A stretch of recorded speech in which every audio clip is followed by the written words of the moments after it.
Man. Okay, let's do this again. This is my annual Christmas shirt from the girls. Um so saying hey to everybody. Linda, Jicky, Freedom, Wyatt, Daily Roundup, Sherry, Mrs. Metcal just came in.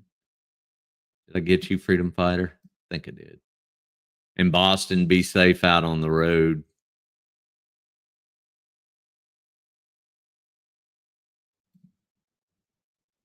Yeah, socializing puts me in the sleepy mood too. So we are going. My daughters, Wyatt's, they always get me weird T-shirts and stuff like that for any kind of holiday. So, hey, Freddie, General T-Sow. I hope everybody's had a good day after Christmas. I've had a good day after the first day of Hanukkah. I guess I should have just said day 2 of Hanukkah. So we are going to get back into toddler stuff from the other night about anti-Semitism.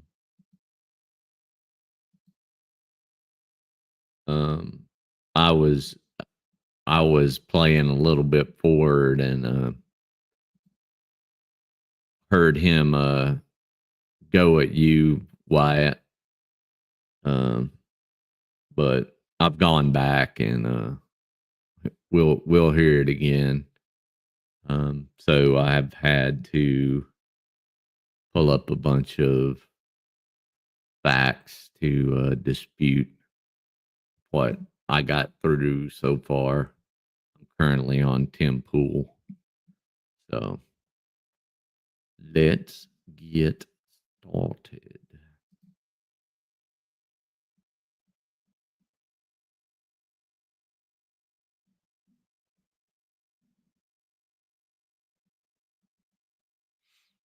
Hey, I just now got my own notification.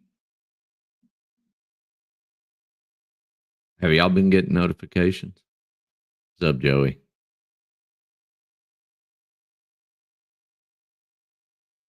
The kids wear you out? Tear up the Barbie Dream house yet?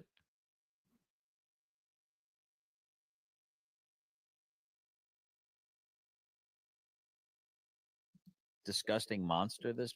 God damn it. Get my audio right.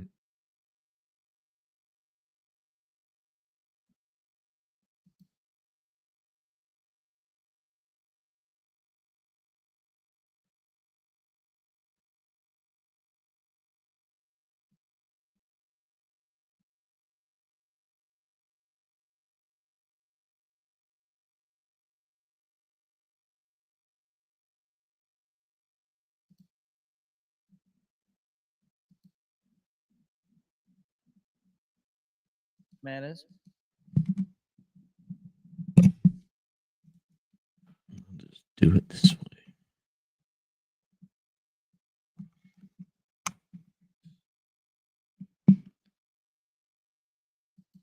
Showed it before, but this is a really good teaching moment for you guys. Yeah, I don't like it when you run away from it. Yeah, push back into it. I don't want you climbing up the bed the bedboard, trying to get away from it. No. Come back here. Come back here. Come back here. Let's go. Regarding the Abraham Accords, Bibi Netanyahu was speaking to a reporter. He asked the reporter to turn the cameras off, and this is what he had to say about his.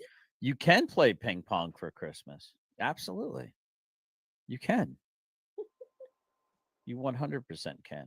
Merry Christmas. Merry Christmas to you. Hi, my name is Guadalupe Guacamole, and I'm just a little bitch. Excuse me, you got that right. For once in your life, you got something right, Guadalupe Guacamole. Okay. Oh, wait. Oh, wait. We have breaking news. We have breaking news from David Finkel himself. Let's give it to Finkel. Literally this. They stand up and they pretend like they have someone's head that they're talking about, and they jam it in there like that. Oh, yeah, oh, yeah. Oh, my God. I think Finkel may need to be in prison. Yeah, I agree. I think he should be in prison too. Any thoughts on that, Rats of the Moon? Who should be in prison? Netanyahu? Oh, Finkel. You didn't hear that? You didn't see the little thing I played? Oh, yeah. Yeah. Don't even get me started on him. Yeah. I am not a fan. Did you see it though? Did you see his? They can tell. They This said you can. little thrust. Yeah, you know that they said you can tell how someone does the horizontal boogie by how they dance. Oh my He gosh. literally could not keep a 4 or 5 thrust rhythm without Good getting all day, jacked up. Toker. I understand why he's not married anymore. I get it. Like, I get it. I mean, it's Bubba like, can teach him. whew, yeah, Bubba will teach you. Ambitions, if you will, against the Palestinians, and how he lied, and how he is easily able to manipulate the American people really into believing that they're the victims while they're the aggressors. Take a listen. He says the main thing is, first of all, to strike them, not once, but several times, so painfully that the price they pay is unbearable. So far, the price tag is not unbearable. I mean, a large-scale attack on the Palestinian Authority, causing them to fear that everything is about... Okay, let me rewind this in case people aren't paying attention. This is Netanyahu after he asked the people to turn off the cameras. Someone was recording him. And this That's is what he was saying Netanyahu? when he didn't think anyone was watching. But guess who's watching? God is watching. Oh, The Amer- Todd. Let us see what the people really think about the Abraham Accords. Now, this is going to be a Wikipedia article, but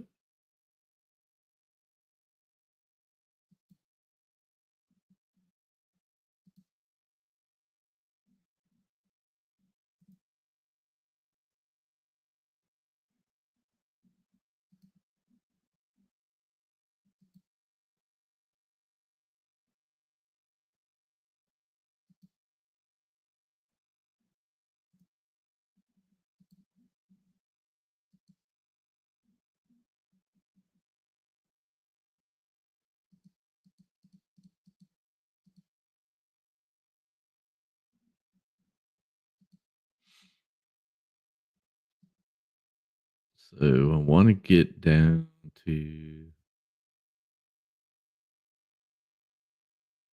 here.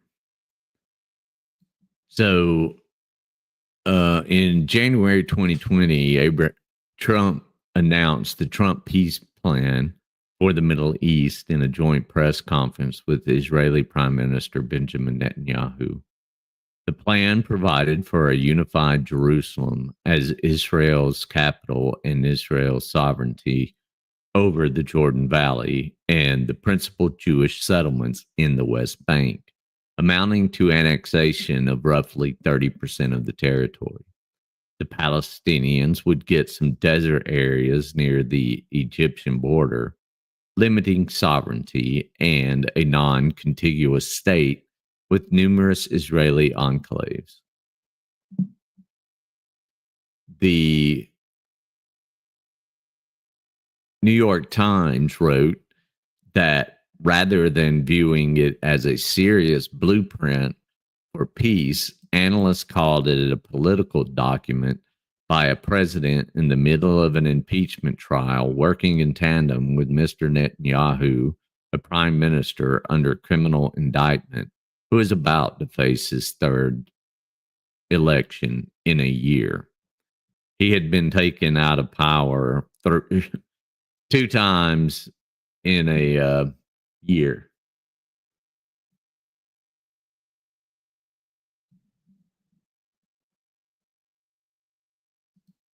So I just thought that was a nice little tidbit to educate Mr. Todd with. I know he won't watch this because he'll be too bored.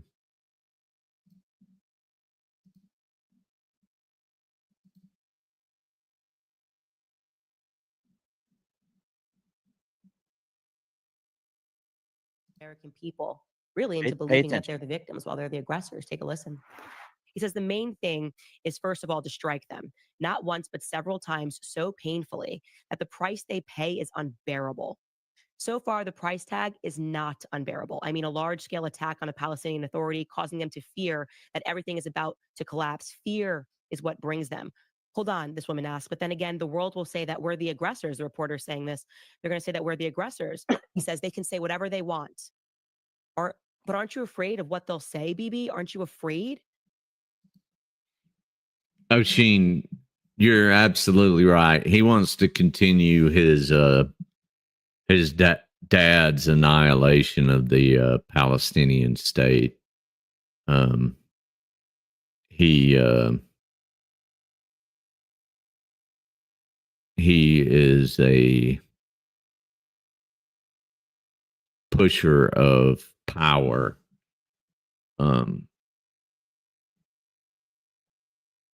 And you're right. Many Israelis and Jews are against the annexation, are against Bibi's annexation of Palestine.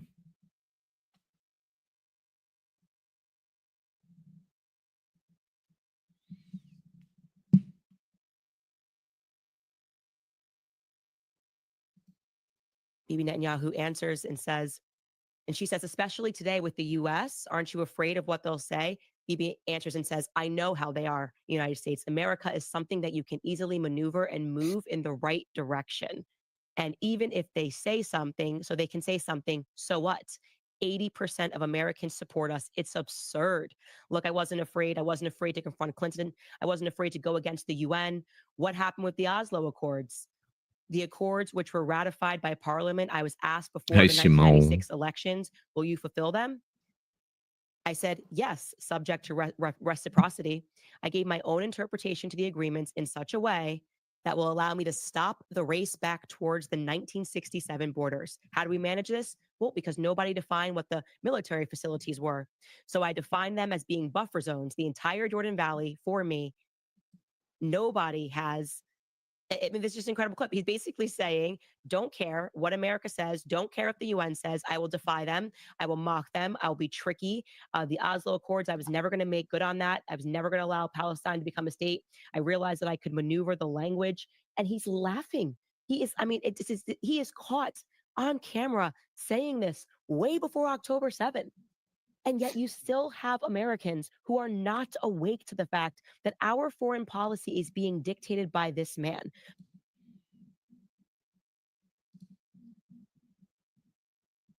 To some extent, our foreign policy is dictated by a lot of people. You can look at the Saudis as a prime example.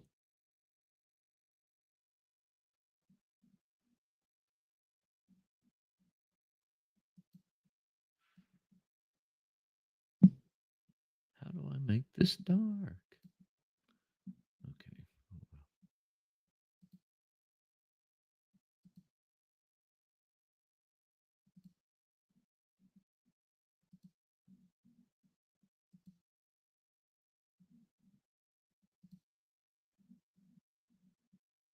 So y'all may get sick of me bringing up documents, but remember, I'm not a receipts kind of guy.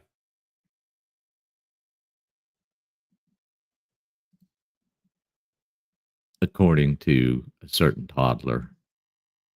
So the Oslo's, this is from the history.state.gov. So this is the State Department's historian. Toker, their relationship with America is the world's part of the world's great evil. Remember, the Bush family helped bring that into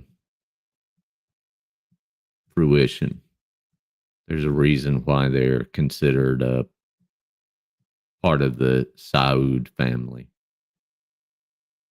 So on September 13th, 93, Israeli Prime Minister Yitzhak Rabin and Palestinian Liberation Organization negotiator Mahmoud Abbas signed a declaration of principles on interim self-government agreements, commonly referred to as the Oslo Accord. At the White House, Israel accepted the PLO as the representative of Palestinians, and the PLO renounced terrorism and recognized Israel's right to exist in peace. Both sides agreed that a Palestinian Authority, which we all have heard of at least since October 7th last year, would be established and assume the governing responsibilities of the West Bank and the Gaza Strip over a 5-year period. So this was 93. So until 98.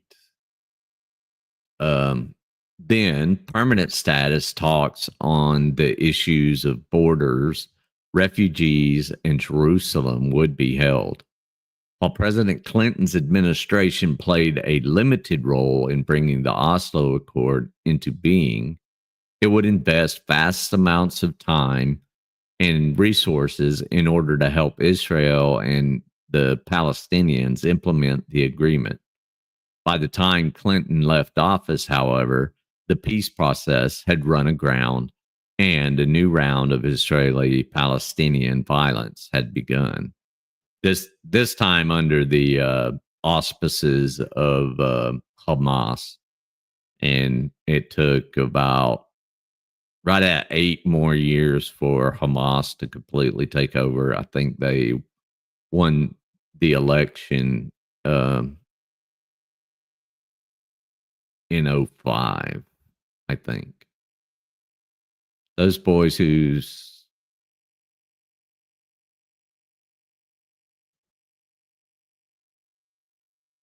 Oh, are you talking about our stream last night, Freddie?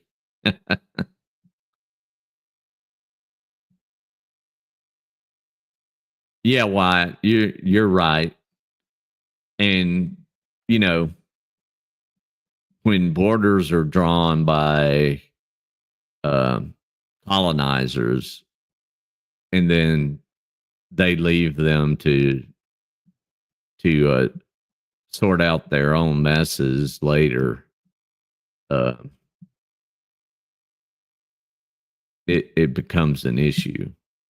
You know, when the British drew the well, not really the British, the Dulles brothers drew all of these maps. It's funny how the founders of the CIA drew the maps of what the Middle East looks like today. Anyway, I digress. I could do a master class on the establishment of the intel community. So the Clinton administration did not initially make Israeli-Palestinian peace a priority.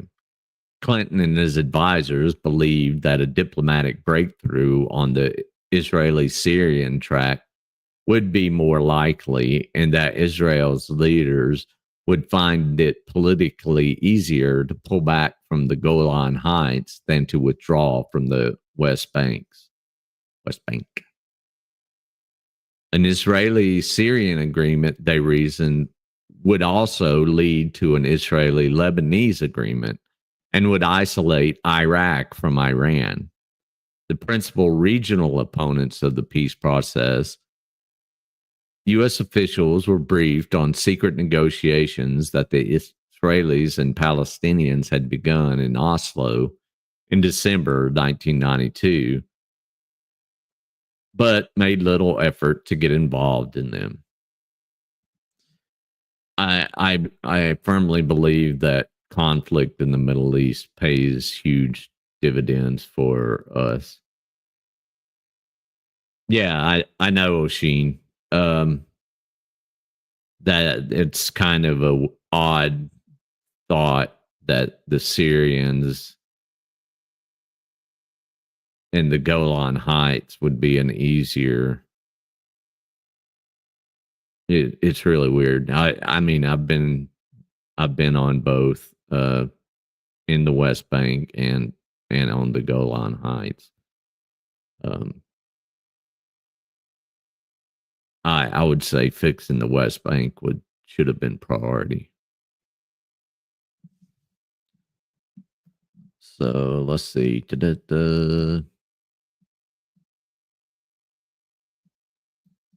Here we go. Oslo's collapse, 96 to 2000. In November of 95, Rabin was assassinated by Yigal Amir, an Israeli who opposed the Oslo Accords on religious grounds. Rabin's murder was followed by a string of terrorist attacks by Hamas, which undermined support for the Labor Party in Israel. May 1996 elections. The new Prime Minister, Benjamin Netanyahu, hailed from the Likud party, which had historically opposed Palestinian statehood and withdrawal from the occupied territories. So there you go. We have a staunch opponent coming into power in 95 or 96, I'm sorry.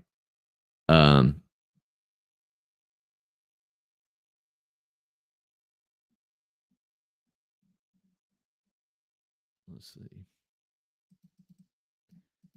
In Israel's May 1999 elections, the Labor Party's Ehud Barak decisively defeated Netanyahu. Barak predicted that he could reach agreements with both Syria and Palestinians in 12 to 15 months and pledged to withdraw Israeli troops from southern Lebanon. In September, Barak signed the Sharm el-Sheikh memorandum with Arafat, which committed both sides to begin permanent status negotiations. Initial round of meetings, however, achieved nothing, and by December, the Palestinians suspended talks over settlement building in the occupied territories. Barak then focused on Syria. In January 2000, Israeli, Syrian, and U.S. delegations convened in West Virginia for peace talks. These negotiations floundered when Barak refused to reaffirm Rabin's pledge to withdraw to the June 67 line, arguing that none of the concessions offered by the Syrian delegation in return could be considered final. Since Syrian President Hafez al-Assad was not present, a subsequent meeting between Clinton and Assad in Geneva failed to produce Israeli-Syrian accord. Oshin, yeah, it's bad faith when they're supposed to make the settlement permanent And then they're like, oh, but we want to keep building on your land is not it sounds like a Native American story from the United States Manifest Destiny bullshit. So let's see.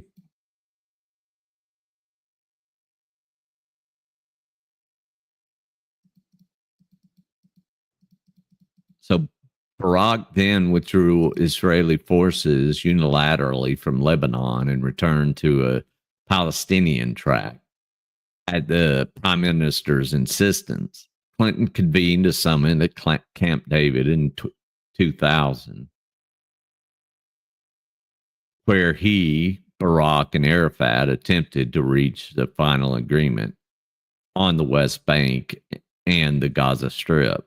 Accounts differ as to why Camp David failed, but it is clear that despite additional concessions by Barak, the Israelis and Palestinians remain strongly at odds over borders.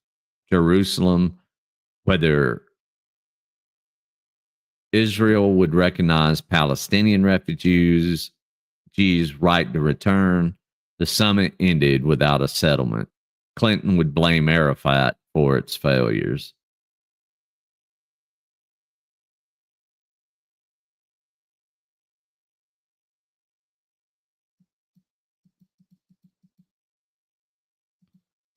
So on September 28th, riots erupted following a visit of the Likud party leader Ariel Sharon to the Temple Mount, and soon escalated to a wave of Israeli-Palestinian violence that became known as the Al-Aqsa Intifada.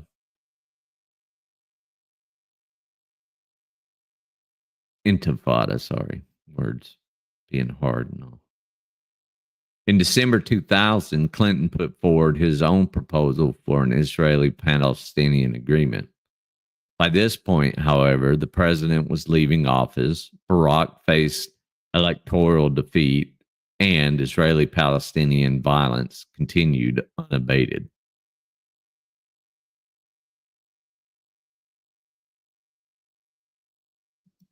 Thus, by the end of 2000, the prospect of ending the Arab-Israeli conflict looked more distant than it had 8 years earlier. The Clinton administration had helped facilitate Israeli-Jordan peace and lay the foundation for Palestinian self-rule. More broadly, the negotiations of the 1990s helped Israel, the Palestinians, and Syria break with numerous diplomatic taboos and established a basis for what a comprehensive Arab-Israeli peace might look like. But a settlement of the Arab-Israeli conflict remained elusive. So I'm not going to read the rest of that. We will get back into the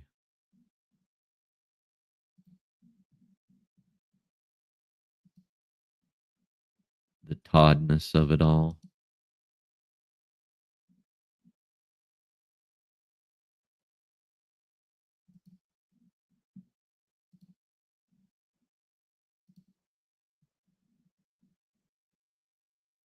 Billions of dollars going into the Middle East, not benefiting Americans whatsoever. And again, these Likud party journalists they're not dually loyal. Do not accuse them of being dually loyal. They are loyal to Israel.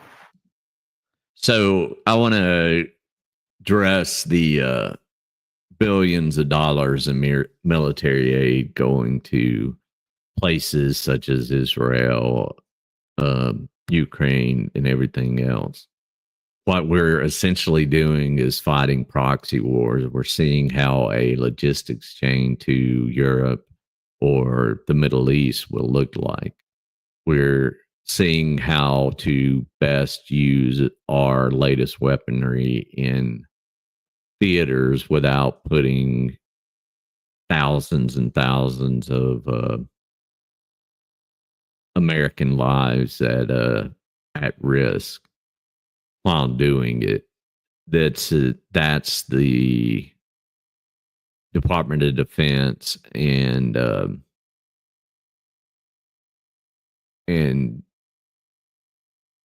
administration's goals are always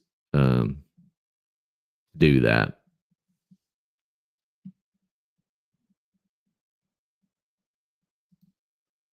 I remember that time that Todd thought our mission in Iraq was to liberate them, and that Izzy should be thankful that we were fighting for her.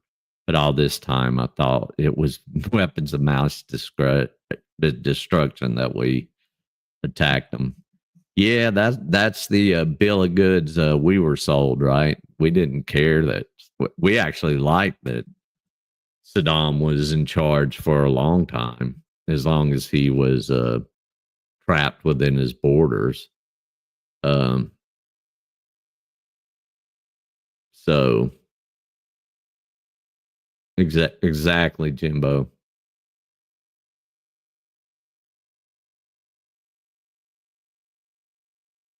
No, Oshin, we don't.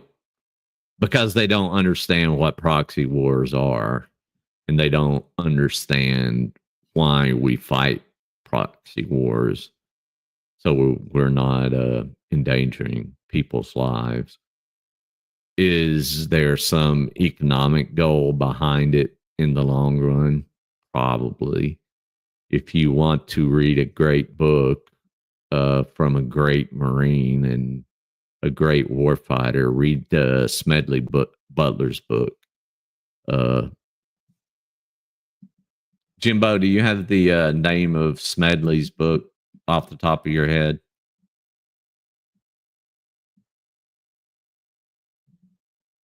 I can't remember what it is.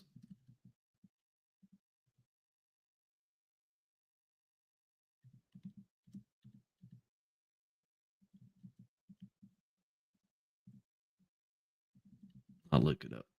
War is a Racket. That was it.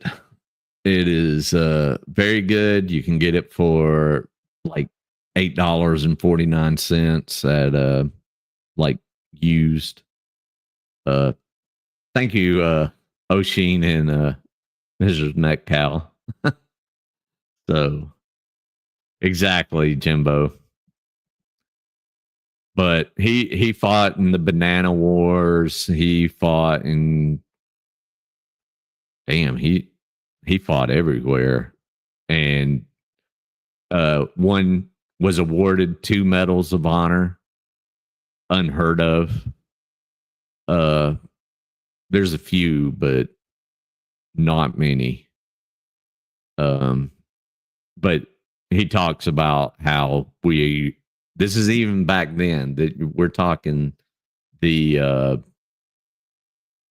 early 1900s, where he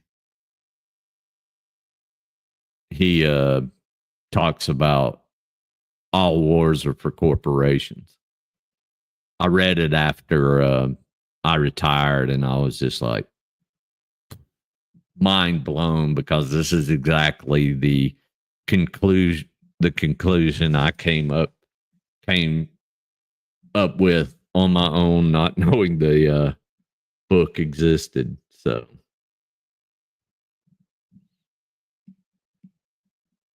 great book, though.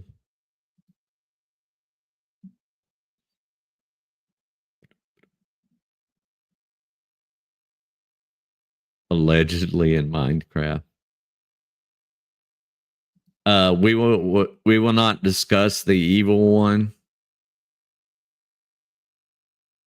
He thought him and Rumsfeld thought they were punishing me one time by sending me to Djibouti for 3 months, but joke was on them. I always wanted to go to Djibouti.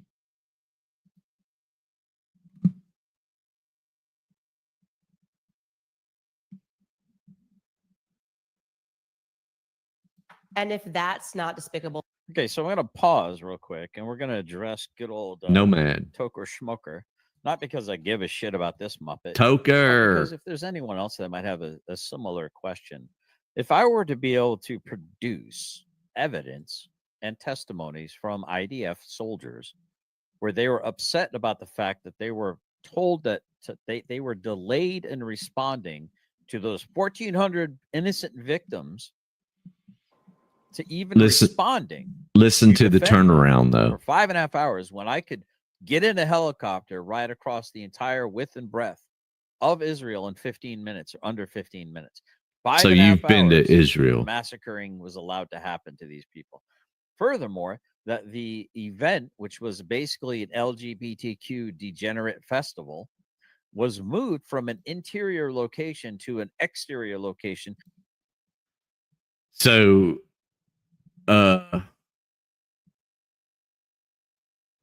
so he goes off on the response, but he has to throw in the LGBTQ degeneracy, right?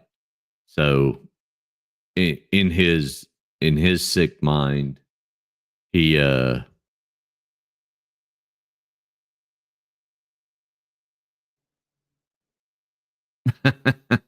meant job booty. But yeah, I mean, Todd's utter disdain for LGBTQ is disgusting.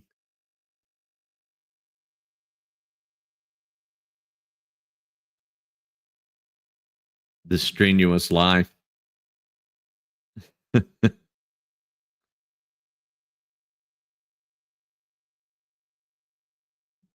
When I was Jimbo, when I was down at Mott's 1,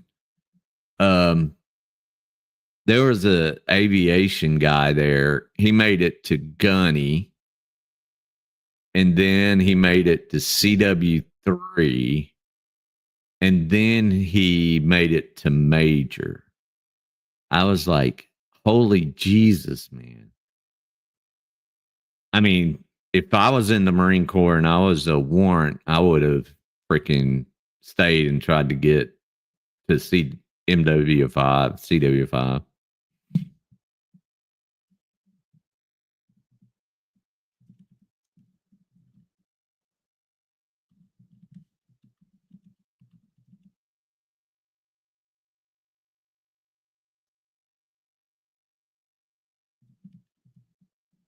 Sorry for the long pause.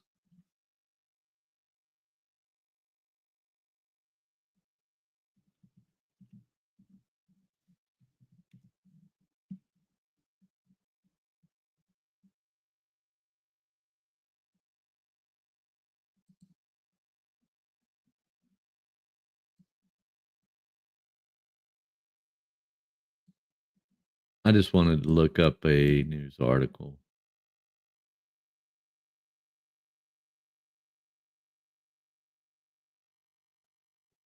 So this is from the Times of Israel. There was no defense plan for a surprise attack, Amir Avivi, a former deputy head of the Gaza division, told the paper, while former National Security Advisor Yaakov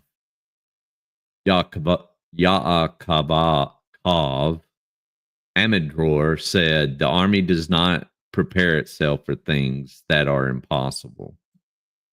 Much has been written of the Israeli intelligence failures that enabled Hamas to catch Israel by complete surprise in its brutal onslaught on southern Israel, which saw terrorists kill some 1,200 people. Most of them civilians slaughtered in their home communities and at an outdoor music festival amid vicious atrocities, rapes, executions, the burning of people alive, and kidnap of around 240 others. But another aspect under scrutiny is its lackluster and sluggish response to the attack once it began in the early hours of October 7th, with multiple failures of defensive strategies and command and control systems enabling terrorists to rampage through communities for long hours, murdering and pillaging. The New York Times report paints a picture of military that for too long on the day failed to understand the scale of the attack, sending teams that were ill-equipped to deal with a mass assault. As the military grappled with the unfathomable situation playing out in southern Israel, the first troop deployment occurred at 7:43 a.m., over an hour into the Hamas invasion. So, Todd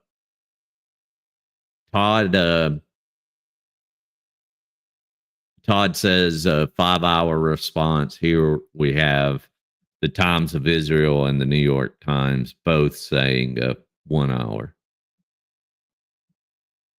Based on interviews with IDF members. Let's see.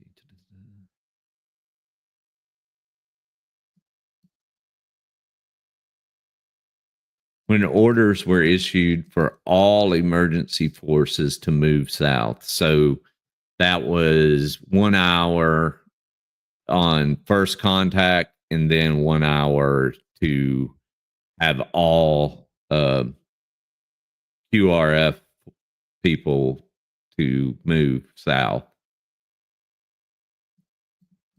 The report also highlighted Hamas's attack on the IDF's Gaza division base at Re'im as key to the assault's success. When gunmen raiding the base, the besieged soldiers and commanders found themselves trying to defend it instead of leading the larger combat effort. Major General Reserve Yom Tov Samia, a former head of the military Southern Command, decried the untenable concentration of the division command, as well as the command centers for both Gaza brigades at the same base, meaning that a single effective assault by Hamas terrorists crippled the entire command structure responsible for coordinating all military activity in the region. We've kind of gotten away from concentrating power in single bases anymore. Now there's parts of the 82nd at different bases located with different powers, concentrations of power. So, and this was pre October 7th, but it seems like with lessening power within the Israeli forces, they've resorted to consolidation. So,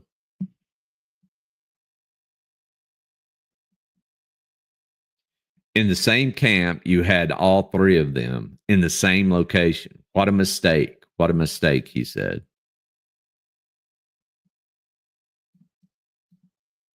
The report noted that military intelligence was aware of a long-time Hamas goal to take out this center base, but the IDF didn't believe the terror group was capable of mounting such an effort.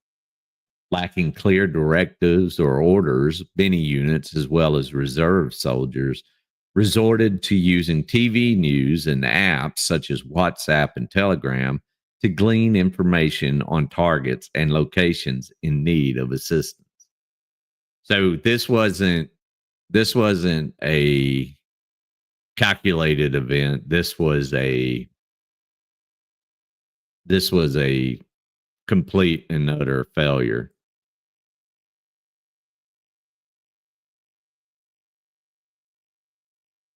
Oh no, yeah, Mrs. Metcalf. You gotta think that there has been destruction of Palestinian homes, and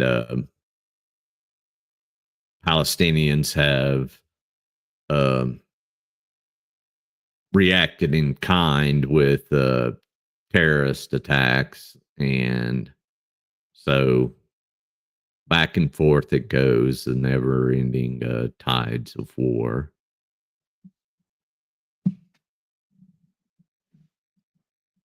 I don't know where that came from. It just came out of my face. It was kind of a... Hey, Mr. Rican.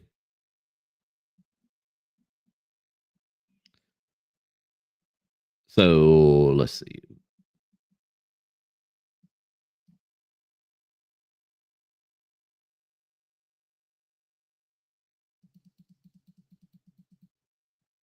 The horrific situation in the South brought a rare order from the head of the Shin Bet, Israel's domestic security agency, at 9 a.m., in which he told almost all combat-trained, weapons-carrying employees to go south.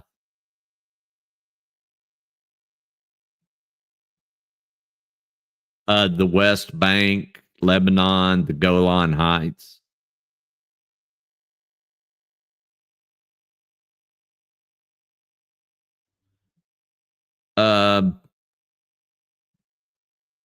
Resupply does get tricky, but you do have a port and you have airstrips, as long as you can suppress any potential double A. So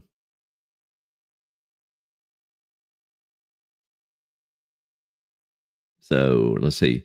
The report noted that, adding to the lack of preparedness along the Gaza border, 2 commando companies of over 100 soldiers had been moved to the West Bank on October 5th during Sukkot. In practice, there wasn't the right defensive preparation, no practice, and no equipping and building strength for such an operation.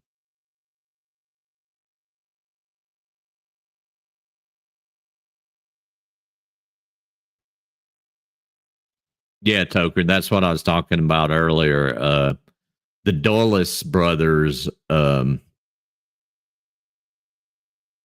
the perpetrators of the maps following World War II.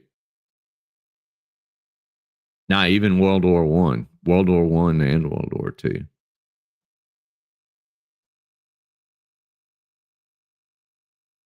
So other interviewers said that the only protocols in place for mobilization in the advent of an incursion were aimed at deployment within 24 hours, under the assumption that troops would be forewarned through military intelligence. Never depend on military intelligence.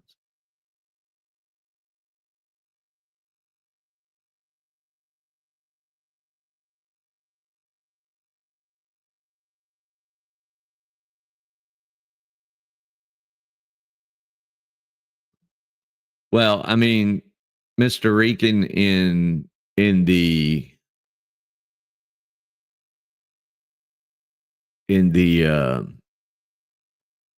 heart of it, the Palestinians would be granted full citizenships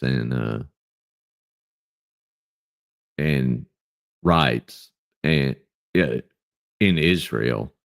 So the theory that I have is that all of the countries, Egypt, Jordan, Syria, Lebanon, don't want to take them because they're the perfect buffer for Israel. If they're there, you have to run over them, and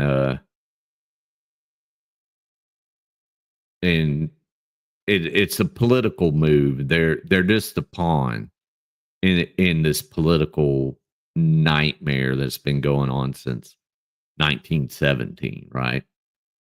Um,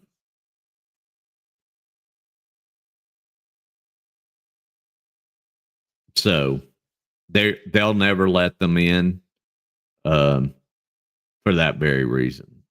They don't want Israel right on their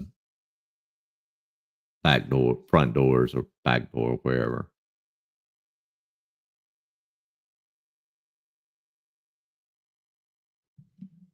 So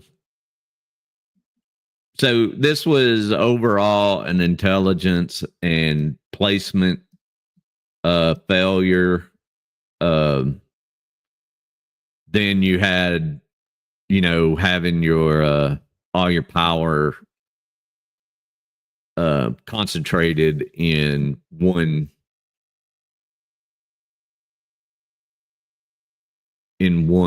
area. So that's that. Oshin, yeah, I mean, but post World War One, the owners of the land, the Brits and the Ottoman Empire, decided to put the Jews there, and just screwed the whole world up by doing that. So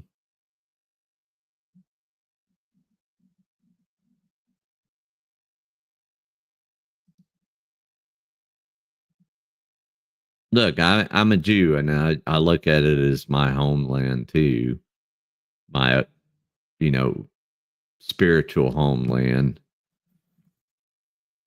and I don't have an answer to the problem other than either a two-state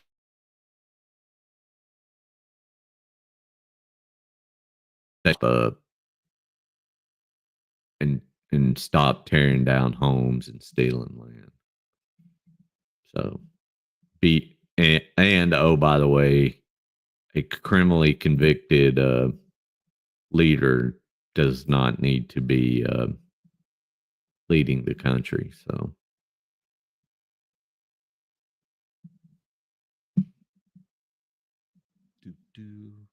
all right, back to this. Sorry, I told y'all I'm bringing receipts.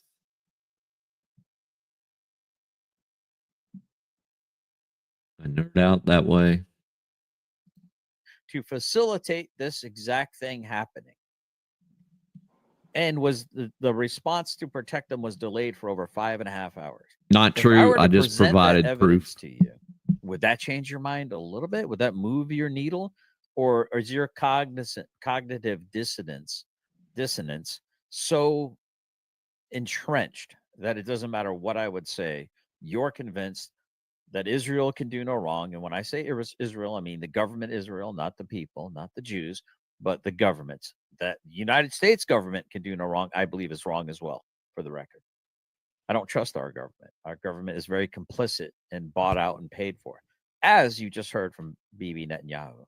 Any thoughts on that, Rats? Well, it's really hard. Jimbo, I know it was a whole lot of corruption charges. I don't remember exactly how many, but it may have equaled those. Hard whenever I was raised during the era of Yasser Arafat, and we viewed him as the enemy, big time. To disagree with Toker, but at the same time, I didn't know that help was delayed either. Mm-hmm. Oh, it was That's- definitely delayed. 5.5 hours. That's very interesting to me. It might be So- hard to find some of the interviews now because I'm sure that the internet, the ones and Has been zeros, scrubbed. Yeah, Right, Todd, right. that wouldn't surprise me. I saw multiple interviews of very angry IDF soldiers that were told to stand by for hours while this was happening. Not a coincidence. It's the same thing with 9/11. In order to push through the Patriot Act, they needed a new Pearl Harbor. Well, guess what they got? A new Pearl Harbor. Mm-hmm. Well, enough. There's also the footage that is being suppressed. Bibi Netanyahu essentially saying, threatening people in the West, any person that stands against Israel is going to face consequences. You're talking about a person that is close to calling for a genocide, calling for censorship, and calling for people who live in America and have freedom. We have the freedom to express our beliefs, to be boycotted, and to face Okay, Toker. consequences if they. Yeah. So, in regards to this, if I were also further able to show you proof that nearly half of the states, as of about 8 years ago, had to sign an addendum, which is something in the back of a contract, which would say that they're not allowed to say anything negative or anything that might negatively impact What's good, wrestler? the economy Happy of to have you. Israel in order to get a contract to do work in almost half the states in America. So let me ask you a question. What is a special needs teacher in Texas? What So, what he's talking about is an addendum. There was an addendum to free trade. There's a free trade agreement with Israel, similar to with Mexico, Canada, New Zealand.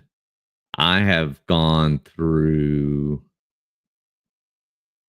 32 of 65 pages of products from all kinds of countries, and only one is only one is from Israel so far. So this whole contractual addendum thing is not true. It's an addendum with the State Department. And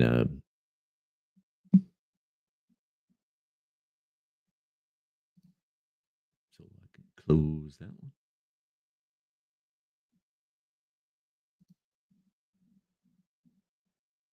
What does she have to do with Israel? What is her having to sign an addendum in the back of a contract saying that she will never say anything negative She against doesn't. Israel in order to be able to continue to work as a special needs speech therapist? How does that compute? Can someone explain that to me? Does that make any sense? So you're not talking about like It doesn't make any sense because it's not true.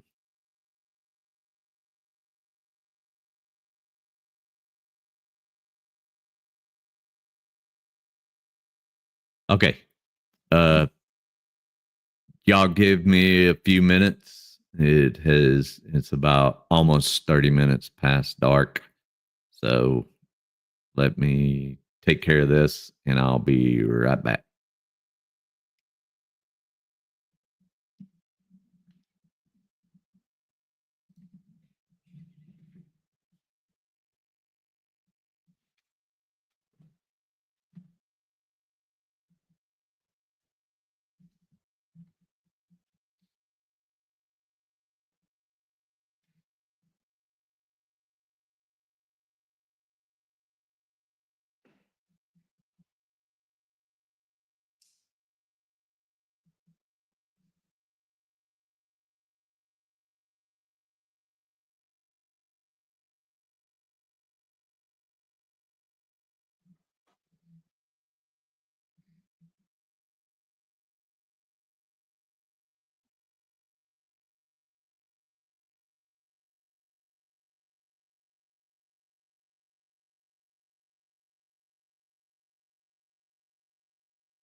Elohim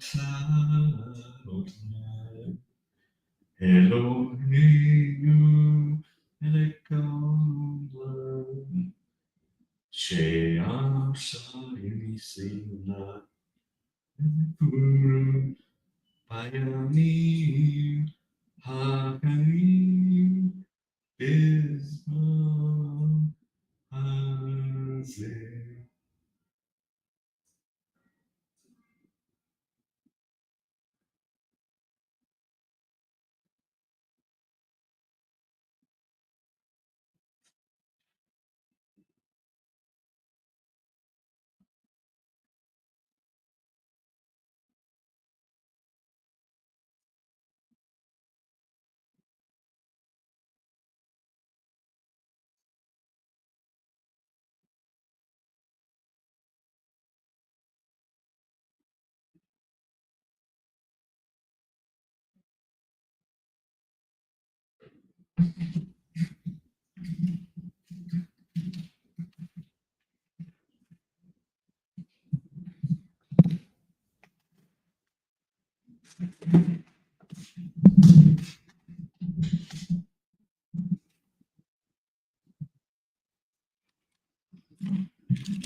Who's a good girl, Hazel?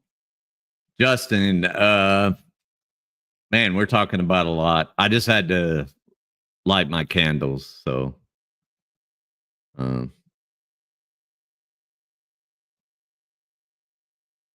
that was all.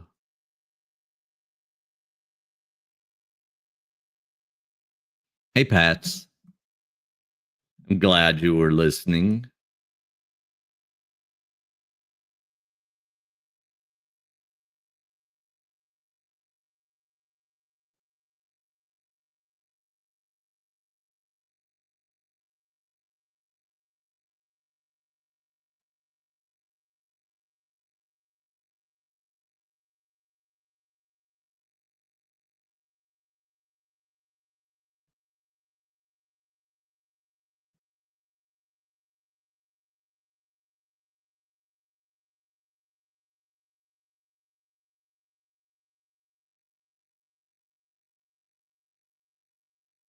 Okay. Let's get back to the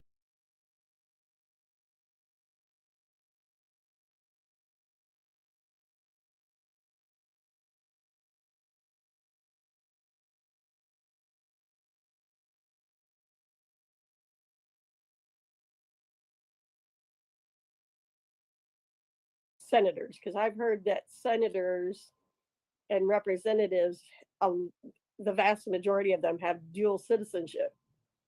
Well, that's a whole other story. Yes, there about at least 80 to 85 of the senators, apparently, from what I understand, have dual citizenship to Israel. Kind of like our boy G2. You know, that is absolutely untrue. There are some that can go back to Israel and claim their sorry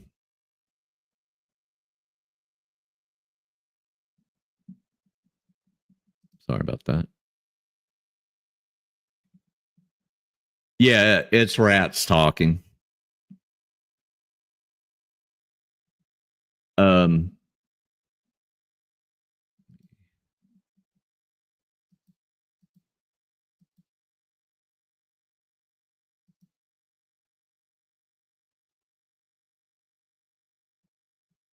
So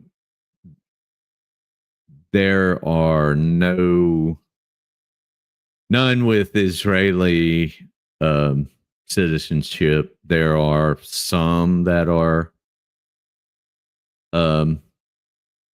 have dual citizenship. Elon Omar has a disputed Somali citizenship since they really haven't had much of a citizenship in the last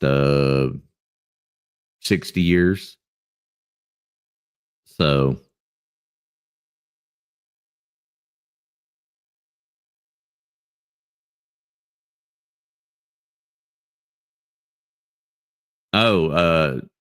Wyatt, get you some potatoes and dough and make you some latkes and Jewish donuts, which are pretty much just cream filled, like jelly filled donuts. Hanukkah is a time for eating greasy foods.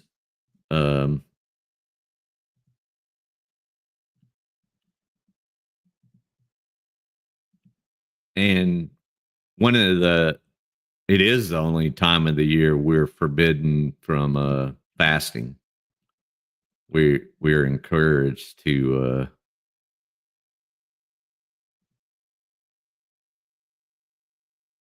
yeah, Elon is oak tree.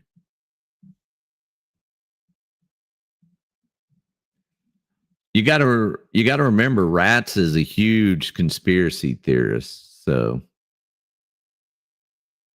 oops.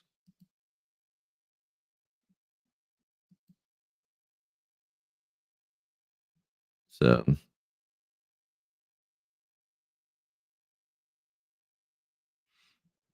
I'm gonna go down to the homeless shelter and feed the homeless.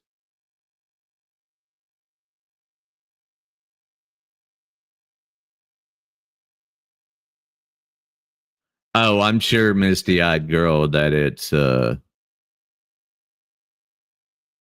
he can't stand. He doesn't know the other country that I hold citizenship in either. So it drives him insane that I have ancestral reason for. Oh, who brags about, he says L'chaim as he drinks. L'chaim, Because, you know, I mean, the world gets to be Israel's playground. They get to do whatever they want with the world. What does me taking a drink of scotch and saying L'chaim have to do with anything? I can do that. There's no mitzvah against it.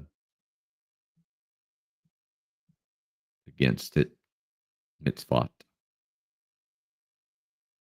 World, they get to toy with it and play with it, because then they can then retreat behind their big beautiful wall, that big beautiful wall that's 99.9% effective at preventing undesirables from coming into the interior of Israel.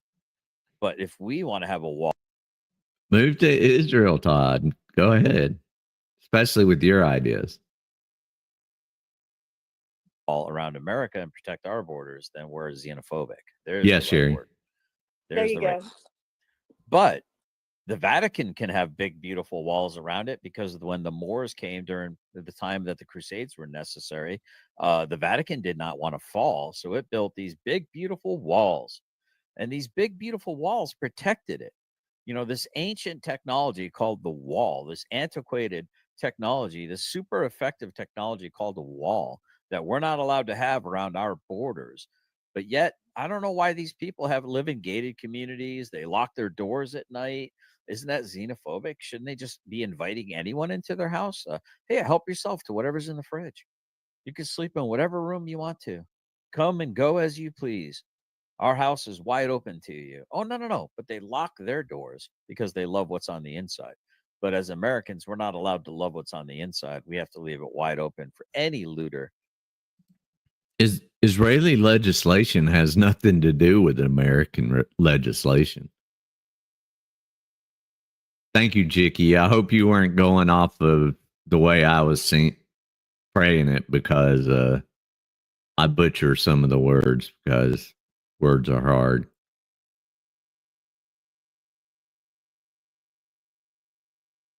Or shooter to come into our territory. So they're purposely weakening the West. It's happening all throughout Europe. Europeans are trying to stand against it. They're being chucked into prisons. They're being beaten by their own police forces because they dare assemble against the overthrow, the overtaking, the replacement of the indigenous people in Ireland. Replacement theory. Here we go. Or in France or in Italy, any of these places. And guess what? Their police force, which is being paid for by their tax dollars or their VAT taxes or whatever, their own police force is beating up their own people and in favor of looking the other way for people that have no freaking business being inside those borders. If you haven't put the pieces of the puzzle together yet, guys, you're not paying attention. All right. Stand in the way of his party initiatives. Take a listen. In the last few years, we have promoted in the USA, and there are now laws in most states there, that anyone who boycotts Israel will themselves be punished. So it won't help them. We don't care. And we are fighting it. And there it is. That was from decades ago. That's exactly what I was talking. I haven't seen this yet. That's exactly what I'm talking about. There's addendums in almost half the states. I don't know if it's been repealed since. Where if you want to build a road, if you're trying to bid on a contract to build a road, if you don't sign the addendum that you will not criticize, that you'll refuse to criticize Israel in any way, shape, or form that could hurt it, then you have to come in like $3,000 under what everyone else would bid. So you have to lose right from your bottom line. You have to lose your profit in order to not have to sign an addendum to kiss the ring of Israel. What the fuck does Israel have to do with putting pavement on a road in Texas? Please show receipts of your research, or you're just playing a TikTok video of Benjamin Netanyahu, who I have zero love for, but talking about exactly, Woodrow, exactly. Can somebody help me understand that? Anyone? I know you don't think I'm going to try that. Yeah. All right. Good old Toker, man. Cap mitzvot is a commandment.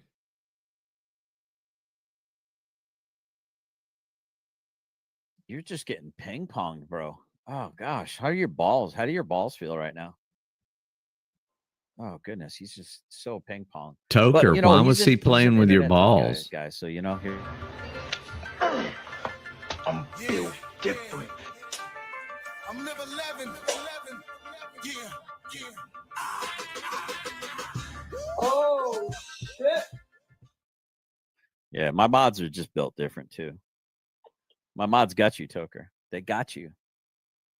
And for those of us who have eyes and are on social media, obviously watching the Holocaust of the Palestinians has been something that has been upsetting.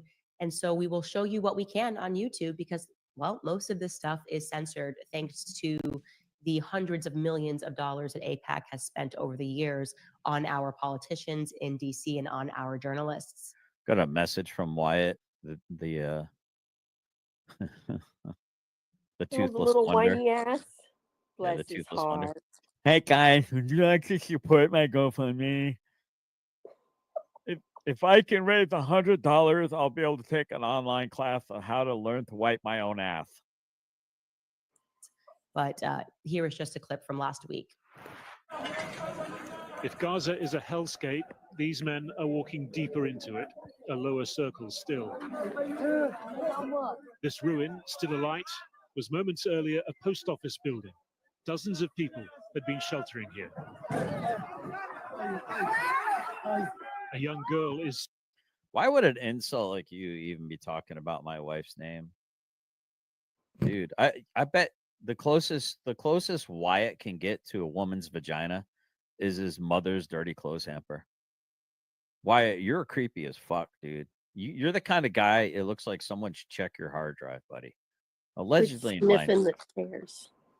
Yeah, he's like a chair sniffer. The second a woman gets up from that doctor's appointment chair, the Wyatt's over there like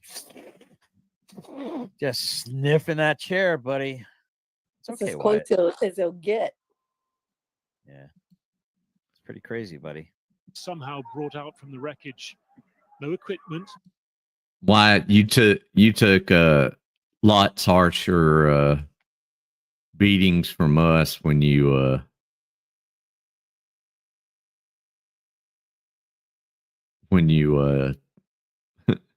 were still on Wranglers ish.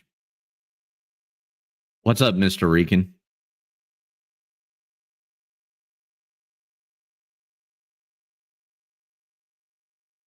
What did you need a pause for?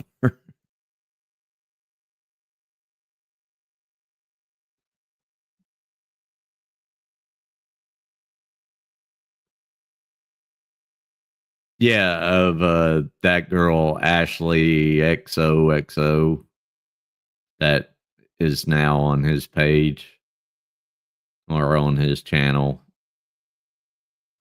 dancing around with him late into the morning. And he wanted Tomato to lick her fingers because she was eating Chick-fil-A.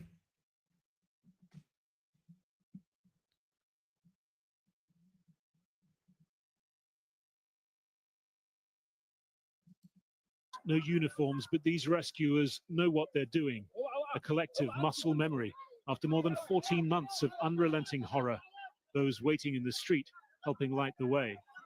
So here is how it works. Let me help you out. If you are speaking using genocidal language, if you are calling for censorship, if you are calling for boycotting, if you are calling for individuals to be banned from countries, as the Zionist Federation of Australia did when they found out that I was coming to Australia, and you wake up one day and you find that the world is not on your side, let me tell you, it's not because you're Jewish. It's because you're annoying, you're hypocritical, and people are rightfully calling you out. And if you think that petty smears, Ooh, right at Wyatt. Uh-oh. I think she just made a direct death threat on G2 and his family. She didn't call for me to be kicked out of my country. And you know exactly what expulsions mean for Jews. Todd. Ooh. It says not because you're Jewish, it's because you're fucking insufferable. That's why. Mm-hmm. I think that's kind of what she's saying. What is that what you heard too, Rats? Yeah. It just so I heard- happens that there is a larger congregation of insufferable types in your genome, I guess. Like, I don't know. Yeah, I heard something that sounded like it was being directed at Wyatt. Mm-hmm. Yeah, Wyatt, you got to do better, buddy. Wyatt, you look like the kind of guy that would brush his teeth with dog shit. and libels and really kind of what I just see now as like these petty acts of vengeance being executed against people's reputations is going to work long term. Well, then you might want to keep checking the comment sections of posts like the New York Post and Stop Antisemitism when they go after people. And I would say really what I think cinched the win for me, and I don't think anybody can regret this or could deny this rather, it was really our interview with the USS Liberty survivor, Phil Turney. At the very end of the year, dropping that obviously seemed to rip a hole through the universe. People that just didn't know just how dishonest our media could be on insisting that Israel is our friend and ally as they bury the various things that Israel has been involved in, plotting terrorist attacks and trying to blame them on Arabs, as they did with the USS Liberty, as they did with the Levant affair. People are just becoming more educated, and it's in large part thanks to independent media. Uh-oh, Lieutenant Dan. People are becoming more educated, Lieutenant Dan. Not you, Todd. Paying attention. Isn't that what you just kind of were talking about not too long ago? Yeah, and people are starting to really figure out that the media in the United States is putting a bunch of bullshit out there. Starting to wake up. Mm-hmm. And yeah, I think we're gonna let this play. I think it's about over here, guys. Media endeavors, but also in large part thanks to organizations like Stop Antisemitism, who have grown so hysterical and so cartoonish that they couldn't possibly maintain people on their side, short of people who are, toddlers and emotional. So toddlers, she called him out. She called him by name. She said toddler. So the USS Liberty has been steeped in controversy for a long, long time. It was in 1967 during the 6 Days War. It was a reconnaissance ship, and the U.S. was helping Israel, but they never told Israel that they were in the area collecting signals and ELINT.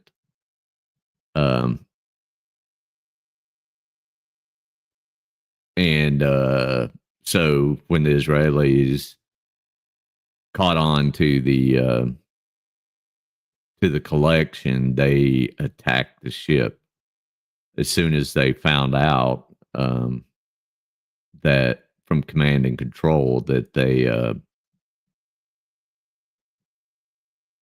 stopped the attack on the Liberty. So he likes to go there. It's another one of his anti-Semitic tropes. I mean, you can do your research on it. You can think I'm wrong, but that's my take on it. Myself, thank you for all of you who voted for me, and I will do my best in the future to win Anti-Semite of the Galaxy, because I think if we do like a Star Wars edition, Anti-Semite of the Galaxy, then people will really see that this is about victimhood, and maybe it'll be me up against the same people, and I have a feeling that I will win. All right, guys, taking a moment to remind you about... All right, we're done with that segment. We're going to go ahead and we're going to switch it up. And what did you think? Get ready. Get ready. Look at that, rats, before we get into Mr. Poole here. What did you think of that? I love how she handled it. Mm-hmm. Thank you. Thank you, fans. I appreciate it. Yay, Candace. Very well done. Yeah, I think she handled it really well. Yeah. Let's go ahead and get into this real quick, though. This is Tim Poole. And here, I want to point out something. Every time you see these little things down below, these little weird blue-colored warnings talking about the election or talking about Maxine's, talking about J6, talking about, basically what they're trying to tell you is what you're Truth seeing Statham's from a point of view that you would that they would disagree with, the people would be disagreeing with. What they're actually showing you is the truth, and they don't want you to believe the truth, so they try to basically wrap it up in tinfoil. Right? So people are really getting sick and tired of this nonsense. Like I keep saying, the left has dug too deep, dug too long, dug too far, and has awoken the Balrog. And when I explain this to people, when I say this to people, right? When I say this in particular, here, let me switch this up. I'm gonna go big here. When I say this to people, that the chicken will come home to roost. They've had enough of your nonsense. They're calling your bluff now. Your power over people is dwindling. And there's a pendulum. And when that pendulum swings, it usually swings as far to the right as it swung to the left. Now, that pendulum has been pegged to the left for probably about easily the last 12 years. Without really... I need a citation for the pendulum being to the left for the last 12 years. Seem to remember some very serious far right episodes in the last 10 years at least. Budging. And it's got a lot of pent up momentum that's going to swing back. And I'm more concerned with the state of this nation when that pendulum goes to the right for as long of a period of time as it was pegged Listen on the to left. It will this. be even worse. It will be horrible for some people. Very bad. Talking stuff that's red running in the streets. Horrible. There you go. Go ahead. I don't know if you're trying to say something or not. No. Okay. Yeah, I hear your mic kicking on every now and then, so I'm not sure if you were trying to interject. But so what philosophy tries to do, it tries to make that pendulum swing not at all. Dead center, where the gravity would hold it still.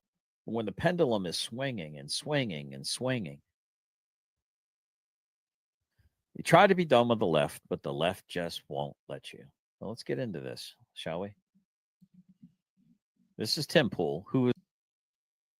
By the way, he needs to read more philosophy if he thinks philosophy solely is about peace and keeping the pendulum in the middle.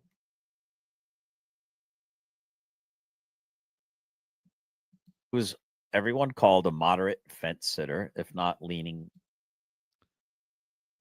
Tim Pool, the moderate, folks. Out of the words of Todd, Tim Pool, the moderate. Center left. And this is what happens when you piss off everyone with your absolute nonsense. A pardon makes perfect sense, unless you're a fascist. This is not a shock to my audience. My reporting is responsible for the arrest of a couple of January. My point is that believe the election was stolen. Like, hey, that's bad. You don't have to keep going. Well, I've called for their arrest and prosecution. Like this is not a shock to my audience. My reporting is responsible for the arrest of a couple of January. My point is that if you've got somebody on a misdemeanor charge who's been held without trial, a pardon makes perfect sense, unless you're a fascist, and the system is just. So it's like, what's that kid's name? I like to hear him talk ideas. I never can remember his name though. And is that Cedar beside him?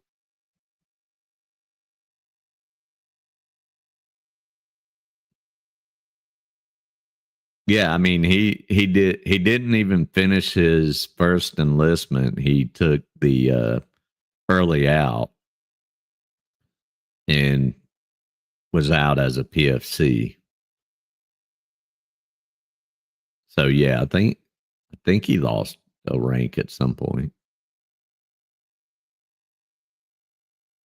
Benjamin Franklin, who said it is better that 100 guilty persons escape than one innocent person suffer. You've taken the Otto von Bismarck approach of it is better that 10 innocent people suffer than one guilty person escape.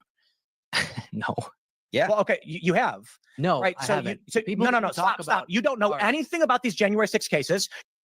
Wow, Adam Price. Well spotted. I don't know if you want to respond to that or not. If you want to read that. And if you could say Yahtzees instead of the other word, that would be appreciated. Can y'all see Adam's? Well, now you can't, but so maybe they'll read it. Moon. I think you're muted, by the way. You are correct. Or your nation fights in a world war to defeat Yahtzees, only to still be called Yahtzees. Yeah. If you espouse that ideology, then you can be called that. And I don't like calling people that. It you kind of lose the momentum of a fight when you do that.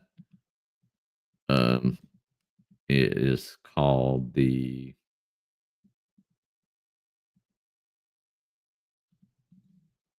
something paradox. Godwin's law. That's what it's called.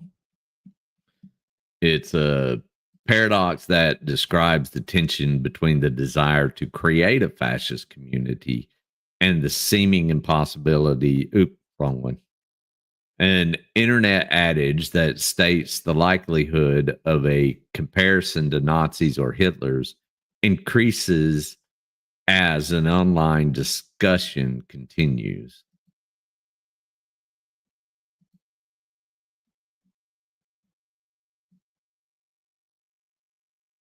Let's see.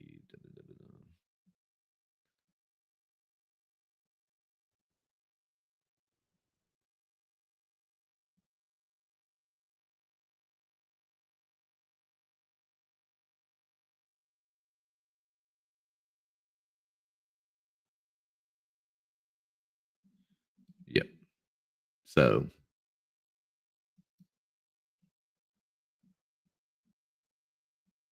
as your conversation continues, the more likely somebody's going to call you that. But I mean, when you are in favor of deporting or harming anyone of another race, national origin, or religion, you can be called that. Isn't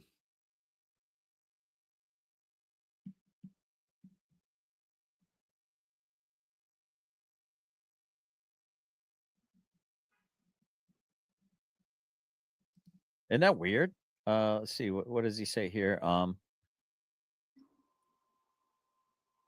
Moustache men, Australian painters. I got them all. Right. So, yeah. So I think, yeah, that word, we got to be careful with those words, right, guys? Yahtzees. We understand what we're talking about, but we don't want to get that banner down below my channel, do we? We don't want to get canceled. So this Adam Price again says, imagine calling a culture with 2,000 years of a religion based on a Semite, Jesus, anti-Semitic. Luke Beasley, yeah. Thanks, Linda. And thank you, Hazel. You're such a good girl.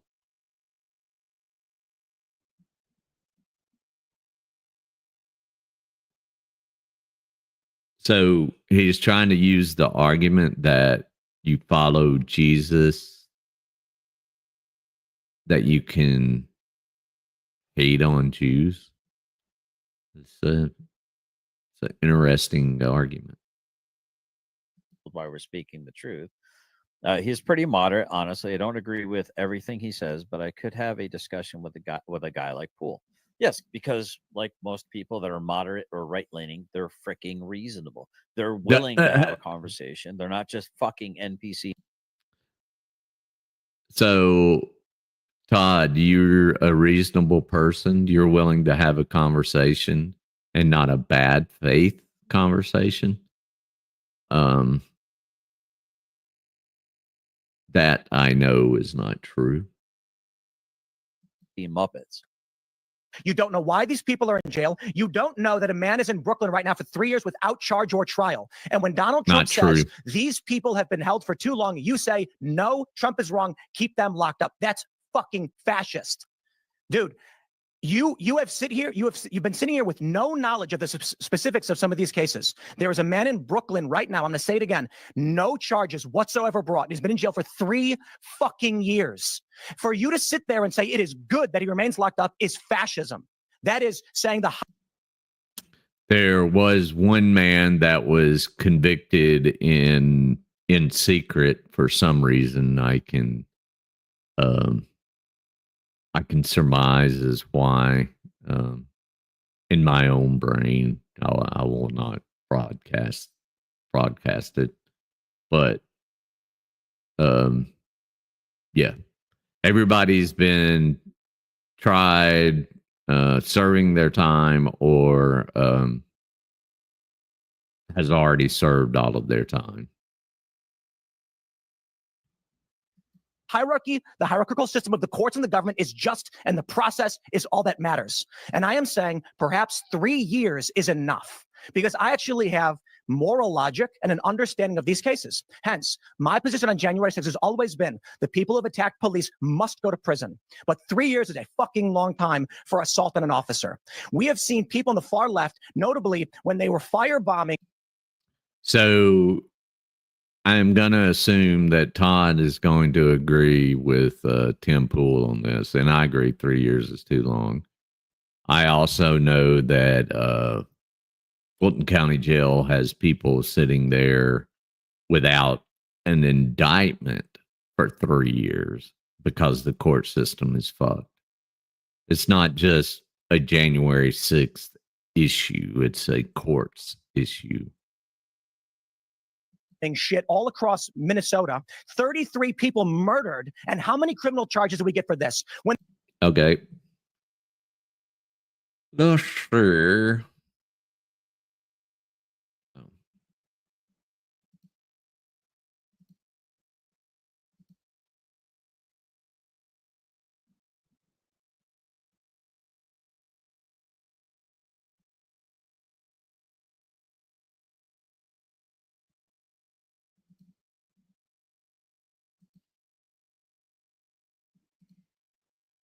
This is the AP.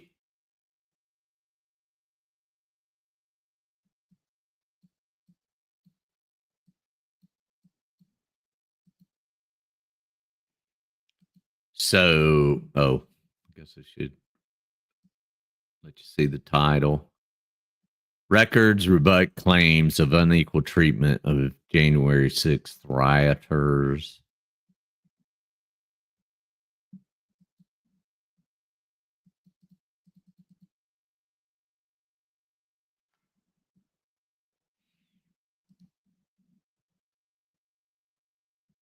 So it is a common refrain from some of those charged in the January 6th riot at the U.S. Capitol and their Republican allies. The Justice Department is treating them harshly because of their political views, while those arrested during last year's protest over racial injustice were given leniency. Court records tell a different story.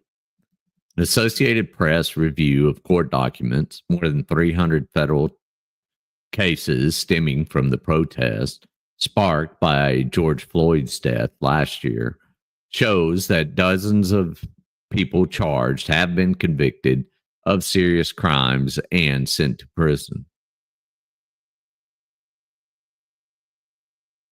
The AP found that more than 120 defendants across the United States had pleaded guilty or were convicted at trial of federal crimes, including rioting, arson, and conspiracy.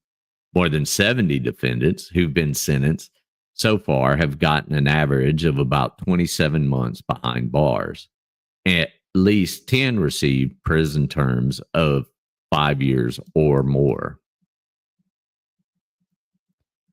The dissonance between the rhetoric of Capitol rioters and their supporters and the record established by courts highlights both the racial tension inherent in their arguments. The pro-Donald Trump rioters were largely white, and last summer's protesters were more diverse, and the flawed assessment at the heart of their claims. The property damage or accusations of arson and looting from last year, those were serious and they were dealt with seriously. But they weren't an attack on the very core constitutional processes that we rely on in a democracy, nor were they an attack on the United States Congress, said Kent Greenfield, a professor at Boston College Law School. Fulton County, Georgia, yes, Pat Scott's. They're where Judge Manning trial is one judge. There's many. Oh no, it was backed up way before then. And it's been condemned by, well, Price Street's been condemned by the feds. Let's see. To be sure, some defendants have received lenient deals. At least 19 have been sentenced across the country, got no prison time or time served, according to the AP's review. Many pleaded guilty to lower level offenses, such as the misdemeanor assault, but some were convicted of more serious charges, including civil disorder. Yeah, the feds are backed up. In Portland, Oregon, where demonstrations, many turning violent, occurred nightly for months, after a white Minneapolis police officer killed Floyd, about 60 of the roughly 100 cases that were brought have been dismissed, court records show.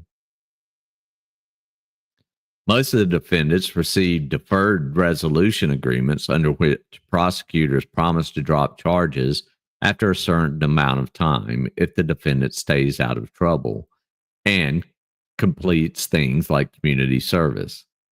Some January 6th defendants have complained it's unfair they aren't getting the same types of deals.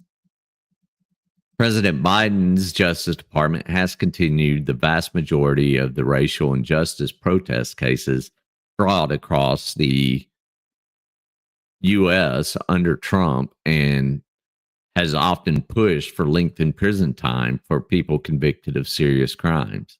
Since Biden took office in January, federal prosecutors have brought some new cases stemming from last year's protests.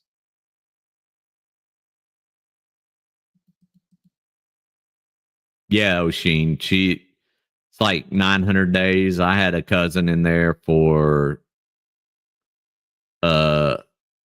little over a year. So,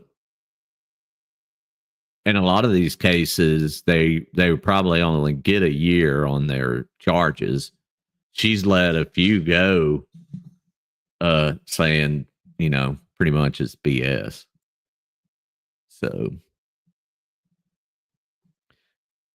conservatives have sought to equate the attack on the Capitol with the Black Lives Matter protest, accusing Democrats of being hypocrites for not denouncing the violence after Floyd's death as loudly as the January 6th insurrection. And some Republicans have seized on the handling of the protests cases in Portland to suggest that January 6th defendants are being politically persecuted. That has not been borne out when comparing the sentences that federal judges have given to January 6th defendants and those who are accused of crimes during the protests against police brutality across the country.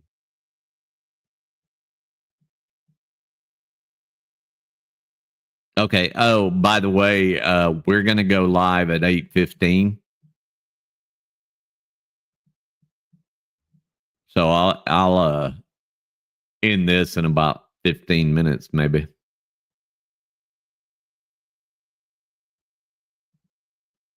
Yeah, Justin, that's what we're talking about. And it's not just months, it's years. So let's see. Only a handful of the nearly 600 people who've been charged in the insurrection have received their punishment so far. So this was back in 22.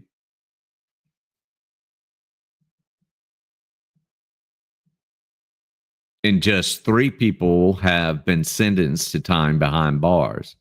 The vast majority of the most serious cases involving those accused of assaulting police officers or conspiring to block the certification of Biden's victory remain unresolved. The catalyst for the riot and demonstrations for racial justice were also fundamentally different. So, and blah, blah, blah, blah, blah, so on and so forth. But I just wanted to point out that that while people were still being tried and charges being conferred to January 6ers, the BLM cases have largely been adjudicated already due to plea deals and stuff like that. So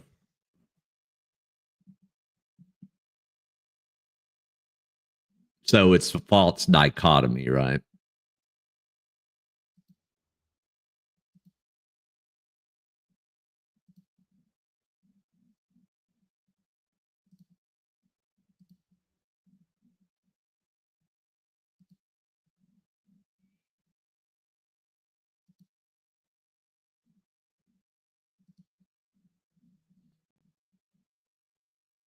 When they firebombed a police station and forced the police to evacuate on May 29th, 2020, when thousands of far leftists firebombed the White House grounds and set fire to St. John's Church and injured 100 police officers, how many fucking people went to prison for 3 years? How many of them who never showed up on that day are in prison for 20 years?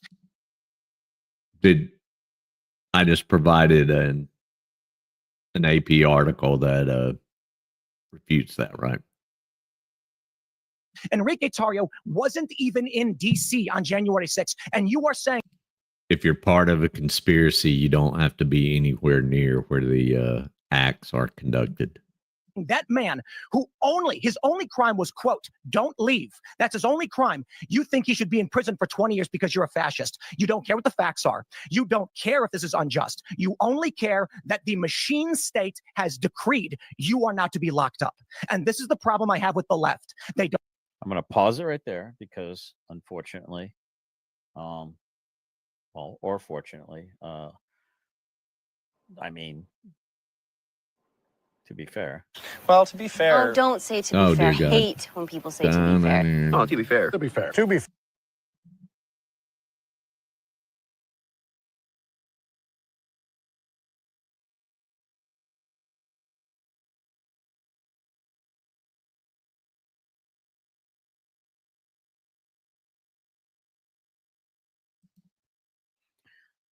Don't know the facts. They don't care about the facts. They view morality as a blanket government stroke of the pen, and every person, regardless of their crime, should be in prison for decades. I reject it outright.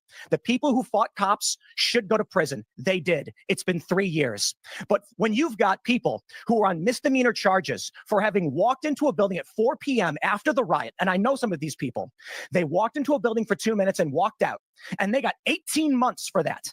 I don't see receipts. Bring receipts, or it didn't happen. You defending the innocent people who walked onto a public grass at a public building after a riot had been completed. You don't know, you don't care. You've taken a tribal position and people are suffering because of it. Now you say that Donald Trump saying the injustice that we've seen warrants commutation or pardons. You say that means he's advocating for violence. This is the ultimate problem. Then you cite a press release from Maryland saying, but the right's more violent. There is Justin, yeah, I mean, the law does say that, but Fulton County's Fulton County too. So believe me, I was there every day for a long time until I leased my place out for the next 4 years and moved to a smaller city.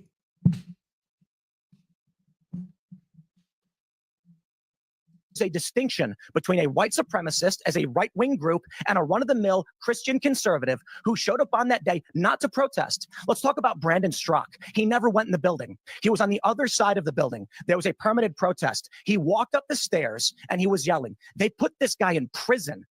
There is Owen Schroyer, who was at a permitted rally, who was yelling death to communists. A permitted rally, permitted, not a permanent, a permitted, meaning they had a permit. Receipts. Todd always talks about how he's the only person that brings receipts on the interwebs, and I really have not seen any receipts. They went through the right steps. Put him in prison and specifically cited his speech. My dude, you don't. And yeah, I'm all about fuck communism. G2. That's fuck you, Finkel. Go ahead. having a permit. Last time I checked, Todd, you don't know what a communist is, one. And I'm the only person around that's actually faced a communist down on a, how do you say it? A war front? Is that what you say? Yeah. I fought communists for years, bud. To be able to exercise your constitutional right is bullshit. Well, in that location, time, place, manner restrictions, they had a permit. So, but yeah, I hear what you're saying. There's still words you can't say, you know, fighting words and the such.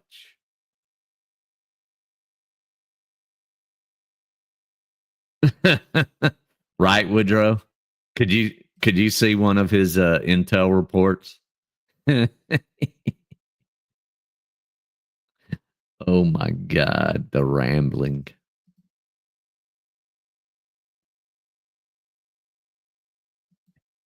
Don't know what you're talking about. And it's fine. I get it. We try to be polite. We try to be nice. But there are so many young liberals who sit here and say the corporate press told. Yeah, I think I the Night agrees with you too on that one, Rats. Yeah. I'd argue that the permit is unconstitutional as well. It's absolutely unconstitutional.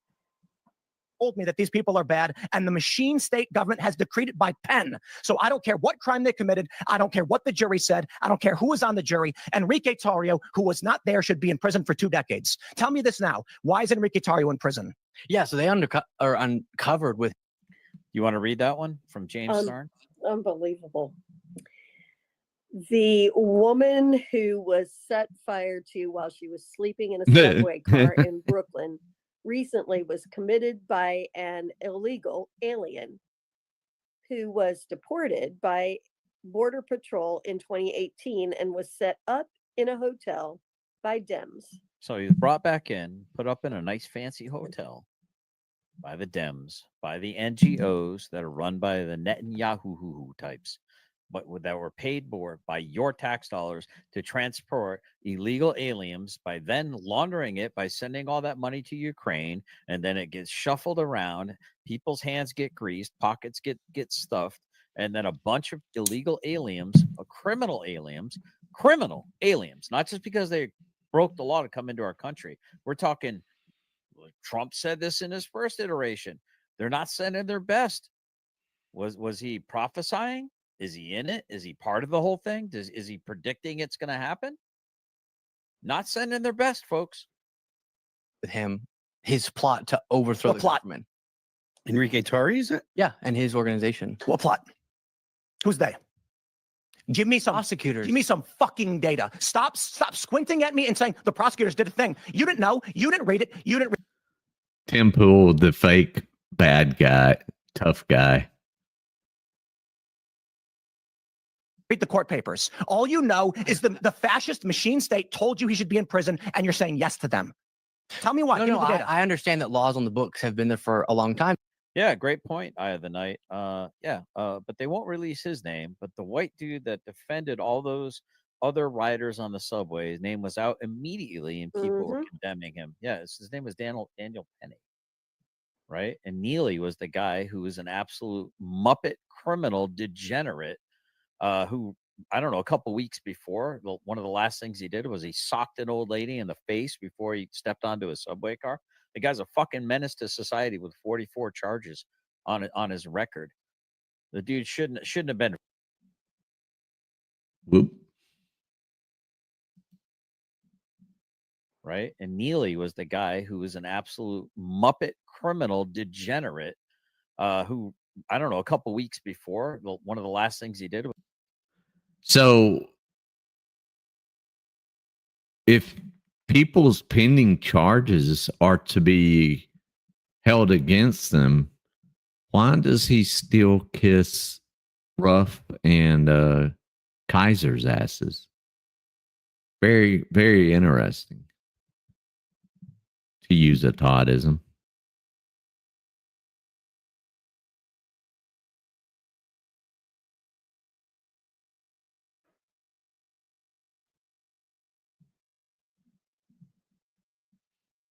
Was he socked an old lady in the face before he stepped onto a subway car? The guy's a fucking menace to society with 44 charges on his record. The dude shouldn't have been free. He should have been in a freaking asylum. And they allow these things to happen, but meanwhile they want to put Penny in jail for the rest of his life for stepping into the gap. They want to make an example out of any one of you that will try to set matters right in your own country to clean the fucking trash off the streets. They want to make an example out of you so you'll never fucking do anything but hold your phone up and record the degeneracy and the criminality happening right before you and hope that your or somebody you love isn't the next victim. That's what you have got going on, guys. That's what you have got going on. If you like the fact that you got somebody who's putting their neck out here, who's speaking truth to power, who's risking being called a racist, being called an anti-Semite. Woodrow, there's a rumor about something at the PX. It was why she had to leave Fort Polk. It's a rumor, purely a rumor. I have no idea of what any kind of facts are.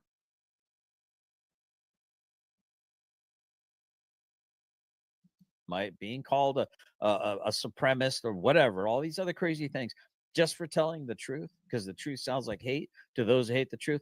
Would you kindly consider maybe, I don't know, chucking a little cheddar my way? Show me that you appreciate that I'm putting my neck out for the greater public. And there's the beg. E-beg, Todd. Like Daniel Penny did on that subway. Show me a little bit of love. Make it worth my time to bring these news articles to you. Show me that I'm doing the right thing. I'm grifting. I want to. Apparently, I'm number 15 on the grifties. I want to make number 1, like Candace Owens was the number 1 anti-Semite of the year. That's my goal. I want to be number fucking 1 grifter.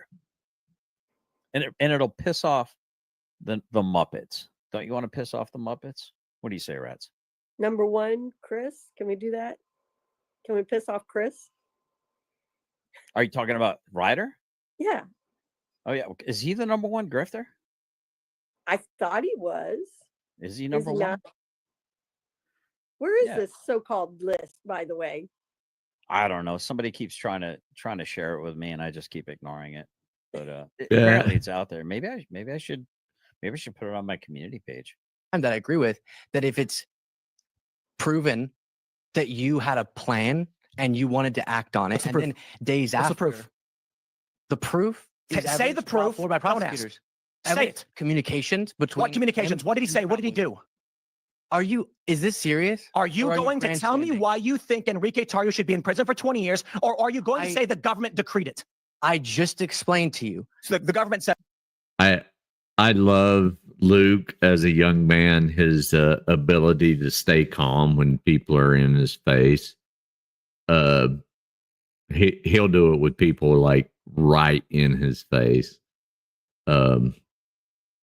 It's pretty impressive for a youngster. Said so. Is that it?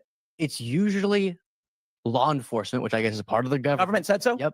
Law enforcement that uncovers evidence of communications, a memo that he crafted and sent to his organization, saying what? That detailed each institution of government that they were going to try to overthrow. Then just days later, his organization is at the Capitol. Look at him. Look at this little queer, this lispy queer. Todd can't take it. Todd can't take it. A young man who has a lisp. Oh, yeah. General Sales, he was talking about it the other day. He's such a liar. Marxist, right? Who is that kid? Oh, it's some wannabe clone You know, they pay him money, they give him a script, and he acts like a little like Muppet. I forget the guy's name exactly. Somebody in the chat will probably say it. I don't even give a shit, honestly, at the end of the day. This lispy queer oive who's got his little Marxist freaking agenda. His last who's got to name's load you easy. onto a cattle car, put you onto a labor or death camp because you are an inconvenient to him. He will no matter. And look at Tim Pool, a consummate. How does Todd equate Jews with putting people on cattle cars? He does know that it is Johnny Boy. When it is the Jews that are usually the ones eliminated by being thrown on cattle cars. Pretty reasonable, run-of-the-mill guy. This is what it's like arguing with insufferable twats on the internet, being on panels with people that aren't in good faith or are highly uneducated, that have a particular narrative. That's why I won't go on a panel with you, Todd.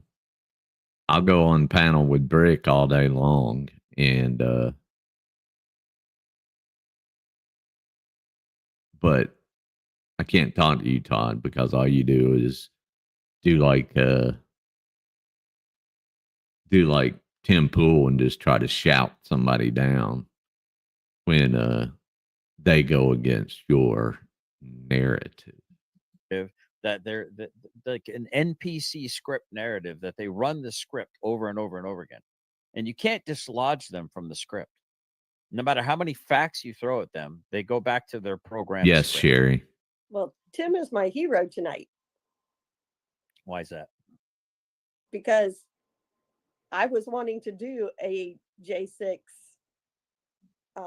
conspiracy corner on the people who are in jail or prison for the entire time without a trial.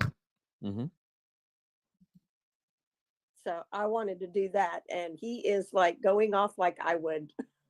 Yeah, but according to Finkel and according to all the other Muppets out there, there's nobody in the jail that has not been through a trial. That's what they're claiming. So but we'll see. Just a minute ago, this kid, whenever he looked like, are you for real right now? That's my face right now. Are you for real right now? Finkel really thinks nobody is in prison right now? No, he's saying nobody that is in prison is uncharged. I don't give a damn if they're charged or not. Yeah. They should have had a trial a long time ago. Or no, I guess he said they've all been to trial. I don't want to misquote him, so I'll back away from that until I can get the exact quote. And he might be right. He might be right. They may have all gone to trial finally, but I remember about a year ago, there were people outside the jail that were calling them, and they were giving stories of, you can either get a shower, go to church, go out to the yard, and if you're trying to go to church, you have to renounce Trump, you have to renounce MAGA in order to be able to go to church. Yeah, press X to doubt. Worship. I mean, it's fucking a re-education camp. It's exactly what the fuck it is, according to the testimony of some of the people that have gone to that jail. I don't know if it's 100% true or not, but I would not be surprised at this point in time. Let's continue with the video. I don't think you notice with dishonest propagandists is that they will say the inflammatory part out loud. So when they try to back away from it seconds or minutes later, the inflammatory part stays in your brain. It's a psychological tool, actually, a rhetorical tool, if you will, because I don't think he has any psychological training, but I do think that since he's a debate me, bro, he knows the rhetorical method behind it. We can even pull up Enrique Tarrio. I'm not quite sure that there's any evidence of that sort. Yeah. You know what? I'll say this. The idea that Enrique Tarrio crafted a memo outlining for 3 months featured witness evidence issued at Tario and co-defense included videos, thousands of messages and encrypted chat groups, as well as a public message on Parler. On or before January 6th, Tario convened a Ministry of Self-Defense to coordinate Proud Boys leadership on January 6th. The chat to the Tario station in Baltimore encouraged the Proud Boys as they attacked the Capitol. Let's figure out what that encouragement was. Are they going to actually say in the article? So here's a citation. Proud Boy and 3 other members of the far-right groups were convicted Thursday in a plot to attack the Capitol. A jury in Washington, D.C. found Tario and 3 lieutenants guilty of seditious conspiracy after hearing dozens of witnesses. Jurors cleared a 5th defendant, Dominic Pizzola, on a citizen charge, and a significant milestone of the Justice Department, which is now secured a conspiracy, blah, blah, blah. They will never stop. Okay, that's interesting. Wikipedia asserts that they did this, but there's actually nothing in the news article that actually states that is true. Well, now we got a problem. Let's try this again. Let's try a secondary source. Let's see. There it is. They introduced. Wait. Marxists don't need a secondary source. They just need one dear leader to tell them how they should think. Todd, you don't give any Secondary sources source proving what they're ever. claiming to be true. Just evidence that Tario discussed with associates a plan to have a large crowd in Washington storm government buildings in a scheme they called 1776 returns, in which the Winter Palace was used as an apparent code for the U.S. Capitol. In a message, he said, You want to read what Dove said? Toker, maybe tomorrow will be better for you. Happy holidays. I'm guessing her finger was cramping. Oh, you Muppet. You absolute Muppet. What's up, JJ Scarborough in the house? Good to see you. Good to see you guys. make no mistake, we did this, do what must be done, and he directed the Proud Boys to do it again. So the question then becomes, in the bigger picture. So are you going to at all acknowledge that you just blew up over something that I was absolutely citing fairly? I don't think you cited it fairly. I think people should be prosecuted for engaging in plans to overthrow our government. That's kind of that's a very loose definition. Yeah. Might need to prove that first. Well, beyond that, I'd be very careful with those statements because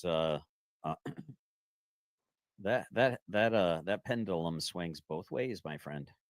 Here's plans to overthrow the government. What plans is Luke? Here's my thing on that. If it really was a conspiracy to overthrow the government, they damn sure went in unarmed. Yeah. Well, you know, Isn't the that weird crazy? thing is, don't you remember hearing about 2 pipe bombs, one in front of the RNC headquarters in that area, one in front of the DNC headquarters? Didn't you remember hearing about 2 pipe bombs? But yet there seems to be absolutely no will to try to get to the bottom. Todd, so you're saying you know the inner workings of investigations that are generally classified at the Justice Department? Yeah, Johnny boy. I guess they missed the gallows for Mike Pence. What about the Scooby-Doo mystery of who laid those pipe bombs down? But yet they can find some meemaw, some grandpa, because good old Rat Fink, J6 snitch Finkel went down there with his camera and took a lot of pictures of everyone's faces as they were assembled, as is their First Amendment right to do, so that he could turn them into the government like a good little frickin' Toby. Yeah, like a good little Toby Finkel. What's that? A little sus, don't you think? Right. Oh, he's Woodrow. hugely sus.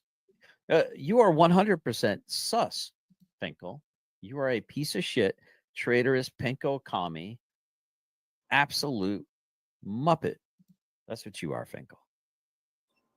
Y'all don't seem to be that informed. Wait, look, respectfully, I cover a lot of protests and riots. A lot of people try to protest and riot and occupy government buildings. Do you think that qualifies as trying to, overthrow your government? No.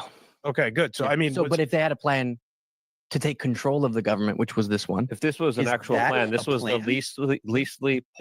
most over the government ridiculous plan ever. They went after people for having Lego sets of the Capitol. I mean, the level of political prosecution. Let that sink in. They went after.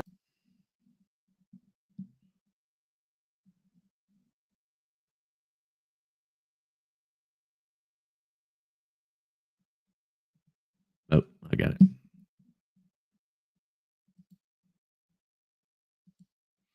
Sorry, I've got like 9 million tabs. So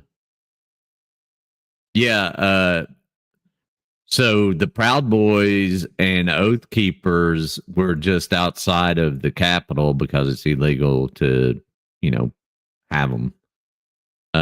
Were sitting just outside, and they were ready to roll in with the guns, but they quickly called off the guns when they realized that their plan was not going to work.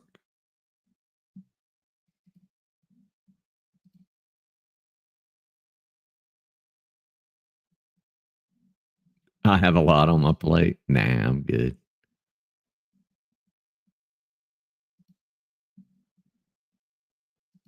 I need to have a lot of food on my plate.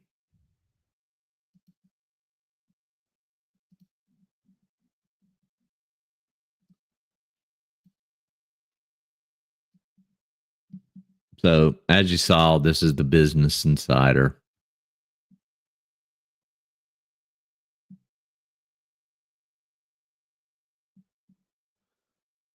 So,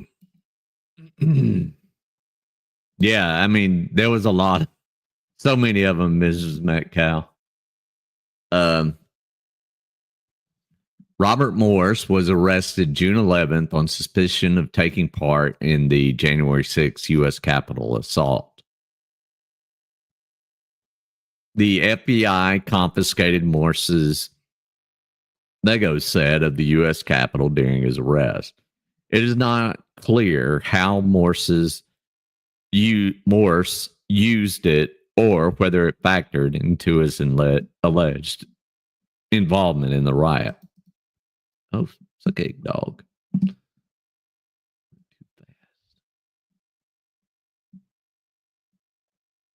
Investigators took a fully constructed Lego set of the U.S. Capitol when arresting an alleged January 6th rioter at his home, according to the Department of Justice. Robert Morse was arrested on June 11th and charged with 4 separate counts of breaking into the Capitol building, organizing a shield wall of rioters against police, and entering the building through a broken window. An anonymous witness told investigators Morse is a military veteran and may struggle with some mental health issues due to it. Morse wore tan camouflage and military-style gear while at the Capitol. The Pittsburgh Post-Gazette identified him as a substitute social studies teacher in the Shaler area school district.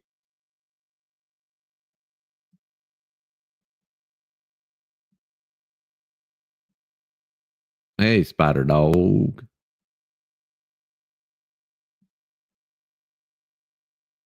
But while Morse's employment and military history is known, it's unclear if he used the Capitol Lego set as a teaching tool or to plan his approach on January 6th. DOJ filings, I'm going to have Snoop Dogg in my head. DOJ filings say officers found items Morse took to the Capitol in his home, such as a Don't Tread on Me flag, a neck gaiter, tourniquet, and the military clothing. He also possessed a handgun, shotgun, and a rifle, which I don't see how that really matters if he didn't use it. In the crime, it really shouldn't be listed there. At the time of his arrest, as well as a notebook that included step by step to create hometown militia. The steps included battle drills, ambush, and formations. U.S. prosecutors argued on July 2nd, Morse should continue to be held in pretrial detention because of what authorities found at the time of his arrest, and said the government respectfully submits that there are no conditions or combinations of conditions which can effectively ensure the safety of another person. Exactly 6 months after the attempted incursion, Insider has tracked over 540 arrests along with 13 guilty pleas. The FBI released a new cache of videos on Tuesday in an attempt to identify more of the January 6th protesters. So there's that. First, they come for the Lego, then next will be the Slinky.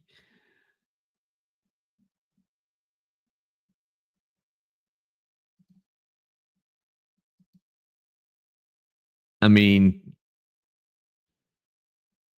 it could be any number of things. It's just he was in the Capitol on the day he went through a broken window, so they were trying to figure out if it had anything to do with the entry into the Capitol. So they're really being disingenuous in their argument.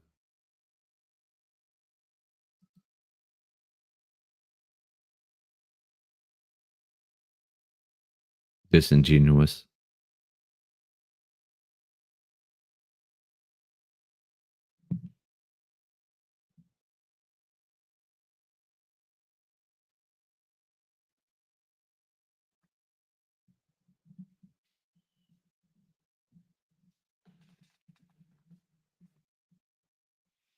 How stupid can you two be?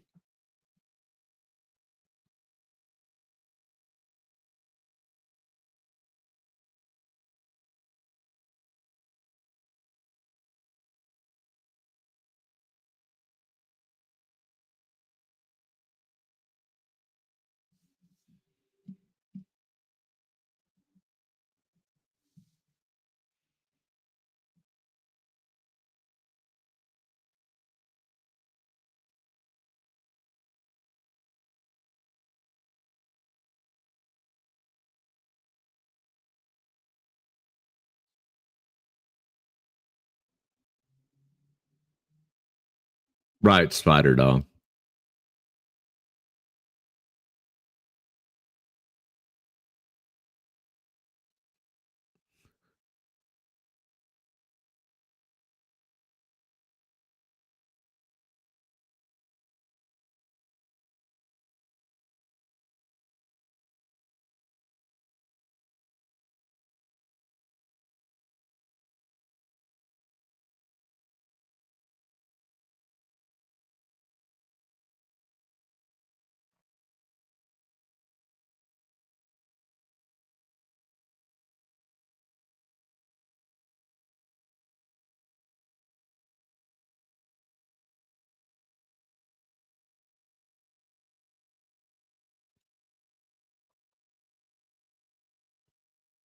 Had nothing to do with it.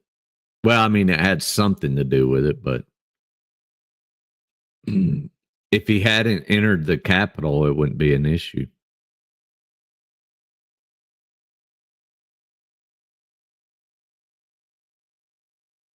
Oh, dang, Mrs. Metcalf.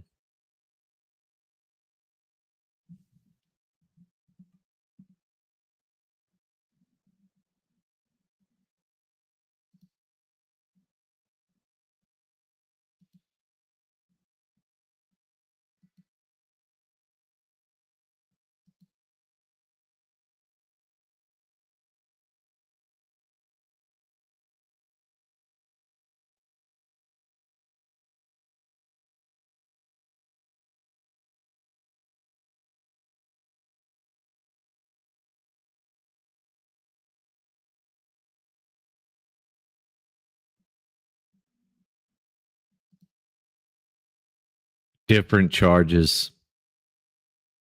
He was out.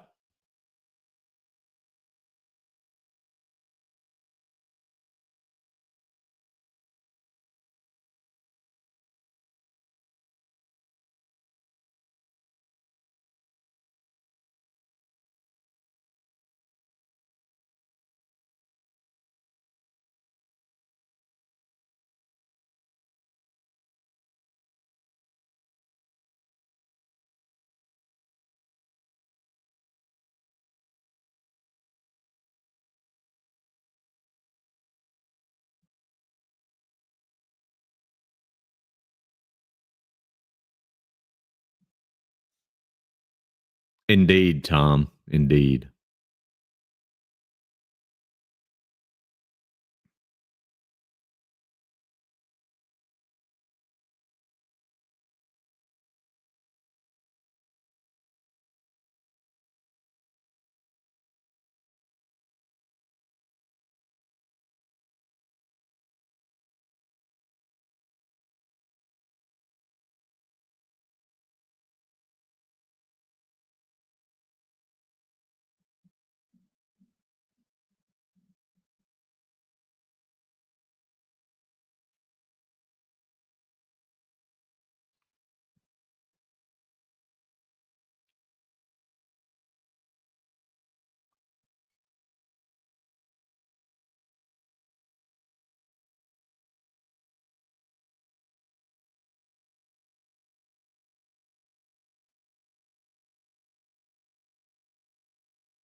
Yeah, Linda P.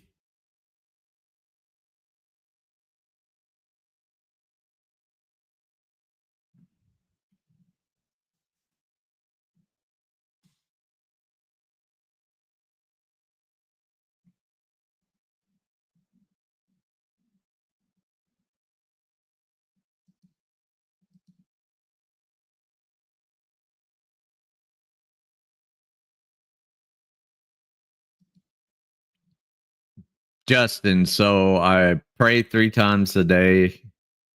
Um, and then Hanukkah is you just pray once a day at sundown. And it's like Mrs. Metcalf put down, it's 8 crazy nights.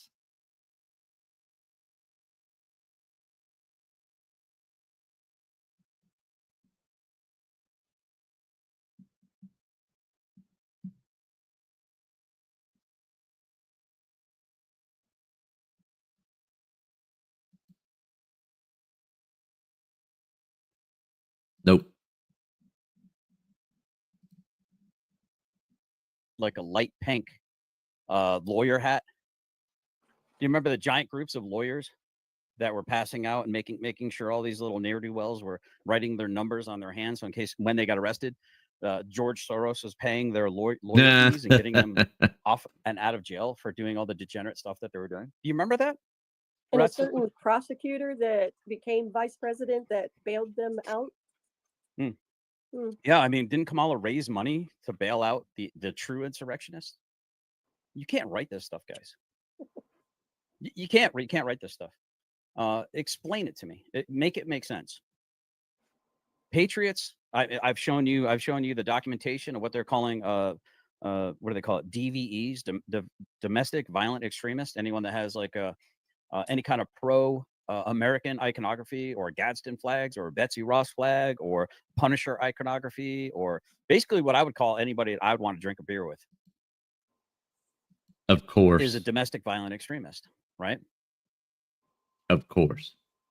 So what exactly is going on? Exactly who is taking over this country? I would argue they have a certain phenotype. They have a certain physiognomy, right? They come from a certain tribe that actually betrayed Christ. So remember at the beginning where he said he loves Jews? This kind of rhetoric gets Jews hurt. And turned Christ over to the Gentiles, as it were. Yeah, I would say that the slush fund that is Ukraine, your tax dollars, your children's futures are being levied to pay for the people that are coming in to disrupt your country, so that you're constantly having to look over your shoulder and not able to fight the true enemy of the nation of America, to keep you distracted, to keep you fighting against people that don't look like you, Now that means people that don't look like me are going to have to worry about people that. Pat's, and it's an OP4 uniform. It's not even a real uniform per se. Howdy ho, Miss Lucy. I hope you guys had a wonderful Christmas. Hanukkah is going to make me gain 20 pounds because of all the wonderful foods I get to eat.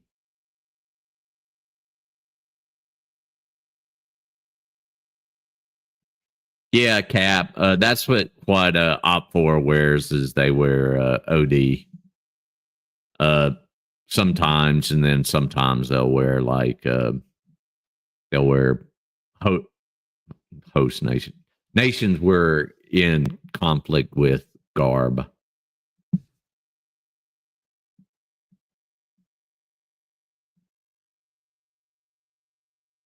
That do look like me, just like people that look like me might have to worry about people that don't look like me. I'm talking all of us. I'm not just talking about white America here, folks, even though I'm Mediterranean.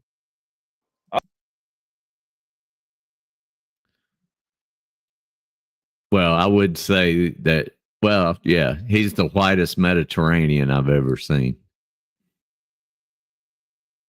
Oh, look at that. We got King Bluto. It says, Merry Christmas, GS, and Morning Mist. Thank you so much. And guess what I get to use? I finally got a donation of some sorts. So I get to use, I worked so hard on this.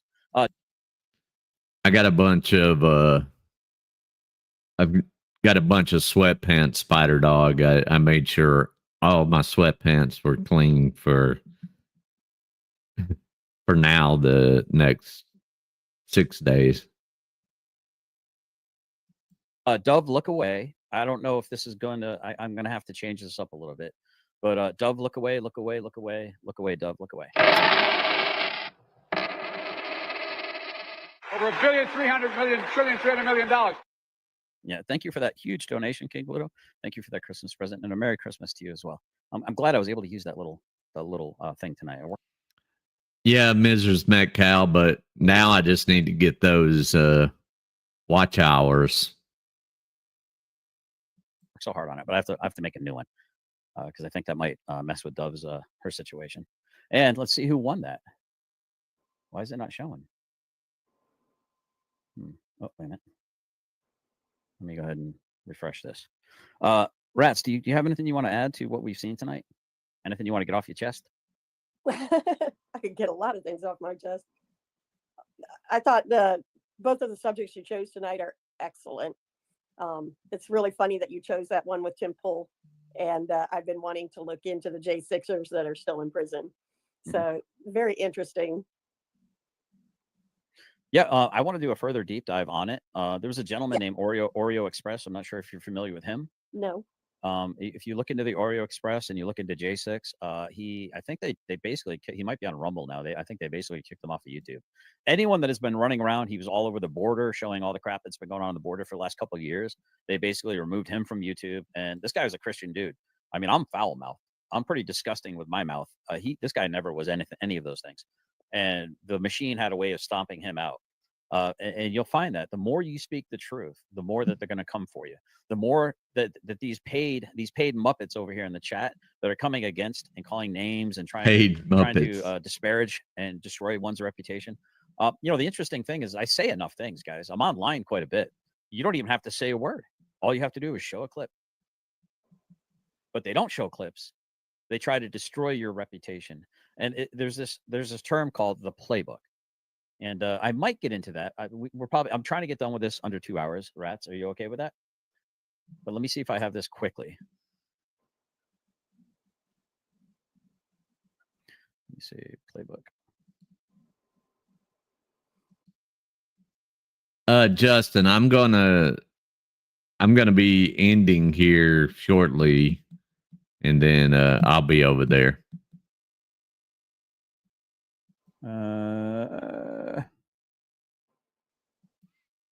But yeah, we can be live at the same time. We can have multiple streams going. Here we go. Let's check this out, guys. And I'll definitely explore this a little bit more. Rats, if you're okay with this. Yep, go for it. You're okay a little bit longer? Okay. Let me see if I can bring this up. Yeah, so this is a channel called Off Grid with Doug and Stacy. Highly recommend you check them out. I'm sorry. You're sub there? Okay, I'm going to go ahead and put their information here. This will take you to their page, and you can sub. If you leave a message, just say generally specific sent us. Thanks for all your hard work or whatever. Or you can go there and say generally specific is an anti this, that, and the other thing, or whatever lie you want to spread about me. That's fine too. But let's get into it. Understand that they're doing things on purpose, for a purpose, and with a purpose. And they have a playbook.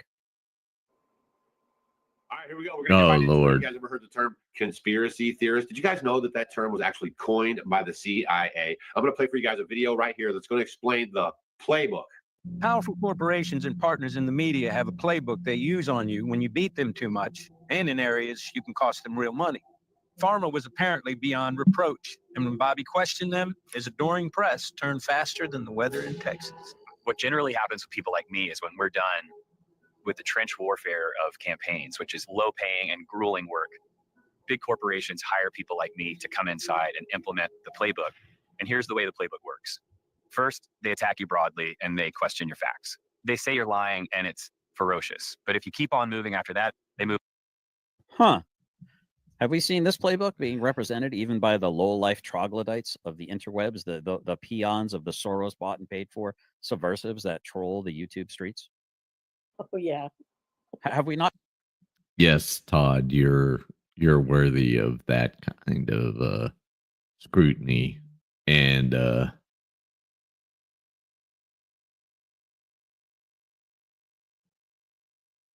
okay, Mrs. Metcalf. But he yeah, I hadn't gotten any money from Uncle George. Very, very disappointed in that.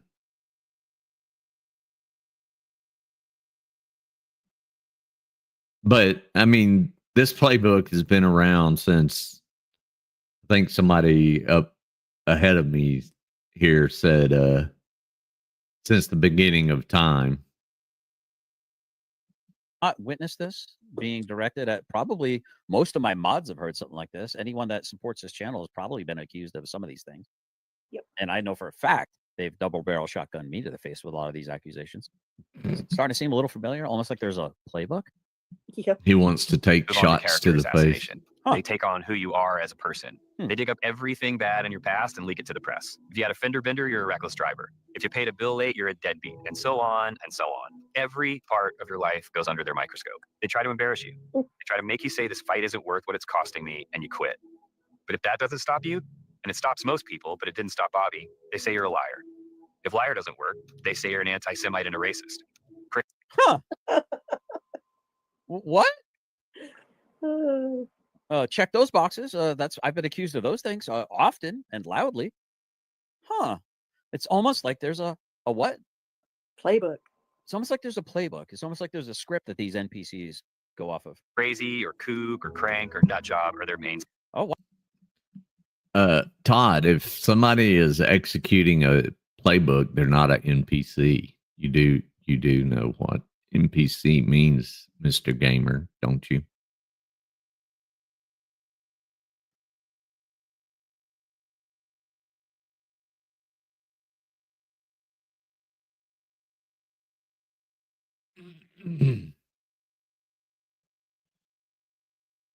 Wow. I've been called that, a conspiracy theorist, a tinfoil hat. Wow, here we go. It's almost like there's a playbook. Days, that's their nuclear option. Because if they can get everyone to dismiss you as a wacko nut job, everything you say is suspect. And then they can get back to selling whatever thing it is you said might not be safe. And here's the thing, it worked. Yeah, normally it is effective. And every now and then you bump into someone like Candace Owens or generally specific. And we look you square in your NPC face and we say, get bent. I ain't budging and I ain't stopping. You're going to have to end my life because that is the price I am willing to pay to continue to speak truth, because the truth sounds like hate to those who hate the truth. Like damn near 100% of the time it works. If all the publications and TV shows you trust tell you someone's a crazy person, it must be a crazy person, right? This is New York Magazine in 1995. This is New York. What do you mean by that, Justin? I'm not tracking. Magazine in 2023. This is Vanity Fair in 2006. This is Vanity Fair in 2023. This is Rolling Stone in 1992. This is Rolling Stone in 20. Okay, so like if we were to do Not some Lucy. research on who controlled these media outlets then and now, was it always the same people? And I guess Kennedy became inconvenient for their narrative and needed to be destroyed, or was it new ownership? Is Kennedy not playing by the rules that the quote unquote elites have set forward for how we're supposed to behave as human beings? Is he coloring outside the lines and being punished for it? 2023. Standing up to them exacts a real cost, and that's why they do it. I lost the relationships that I built over maybe 50 years of life. I had close friends who just told me they couldn't be my friend anymore. So now that you know the playbook, you can recognize it and decide for yourself. Now, a lot of people know the playbook, right? But it's interesting just to hear a person involved with it talk about it. And the other thing I have a problem with is the moral compass of people in the world today, right? What is going on? Yeah. Yeah. What a coinky dink. Yeah, I don't believe in coincidences. Not at all. Not one bit. Zero belief in coincidences. They know that they're sending out false stories and they're only doing it for the money, y'all. For the love of money is the root of all kinds of evil. Charlie Daniels said it best. I know what's wrong with the world today is the people done gone put their Bibles away and they're living off the law of the jungle, not the law of the land. Here's Robert Kennedy Jr. also warning you guys about your doctor visits and why they won't accept you if you don't take the hokey poke. Typical pediatrician's office makes about 50% of its funding comes from vaccines, not actually from selling the individual vaccines, from the traffic. I mean, when I was a kid, I went to the doctor when I needed stitches, and that's it. And today, every kid goes to the doctor at least 10 times to get their vaccines, and that foot traffic in and out of the office is a major part of the business plan for the pediatrician office. And they're also then rewarded by Blue Cross Blue Shield, which has a reward schedule for pediatricians who vaccinate 80 or 85% of the kids in their office, get these giant bonuses. I think $40 or $400 per kid, huge amounts of money, hundreds of thousands of dollars that they make of making sure that 85% of the kids are vaccinated. And that's why they throw you out of the office if you fight back. It's not because they care so much. Yeah, so it's porchdicknation@gmail.com. That's back in my OG Periscope days where I was a guy who sat on his porch, was kind of a dick. Used to dip tobacco and drink bourbon and opine about common current events, so to speak, and political things. And yeah, that's where that comes from. About your particular kid, it's that you'll throw off the metrics and you'll lose them their bonuses. And so they, and those schedules are now published so people can actually go look at the Blue Cross Blue Shield schedule. And you can see what your pediatrician is making. It's huge amounts of money from complying. And so, they have these perverse incentives that make it so that they're not really treating your kid as an individual patient. And so your job in a democracy, in today's democracy, is to do your own research. And that's hard to do, but you need to do it to protect your child. Now, we all knew there was some kind of a connection involved with that, but that laid it right out for you. Also, here's Robert Kennedy Jr. talking about the cell phones, y'all, the 5G. Listen. Uh-oh. This is a topic I definitely want to get into eventually. The thing that is basically a weapon. All you got to do is tweak it just a wee bit, and people are going to start dropping like flies, allegedly, in Minecraft. Oh, my God. Listen to what he says about it. All right, y'all. I'm going to call this so I can get some food before we all go on at 8:15.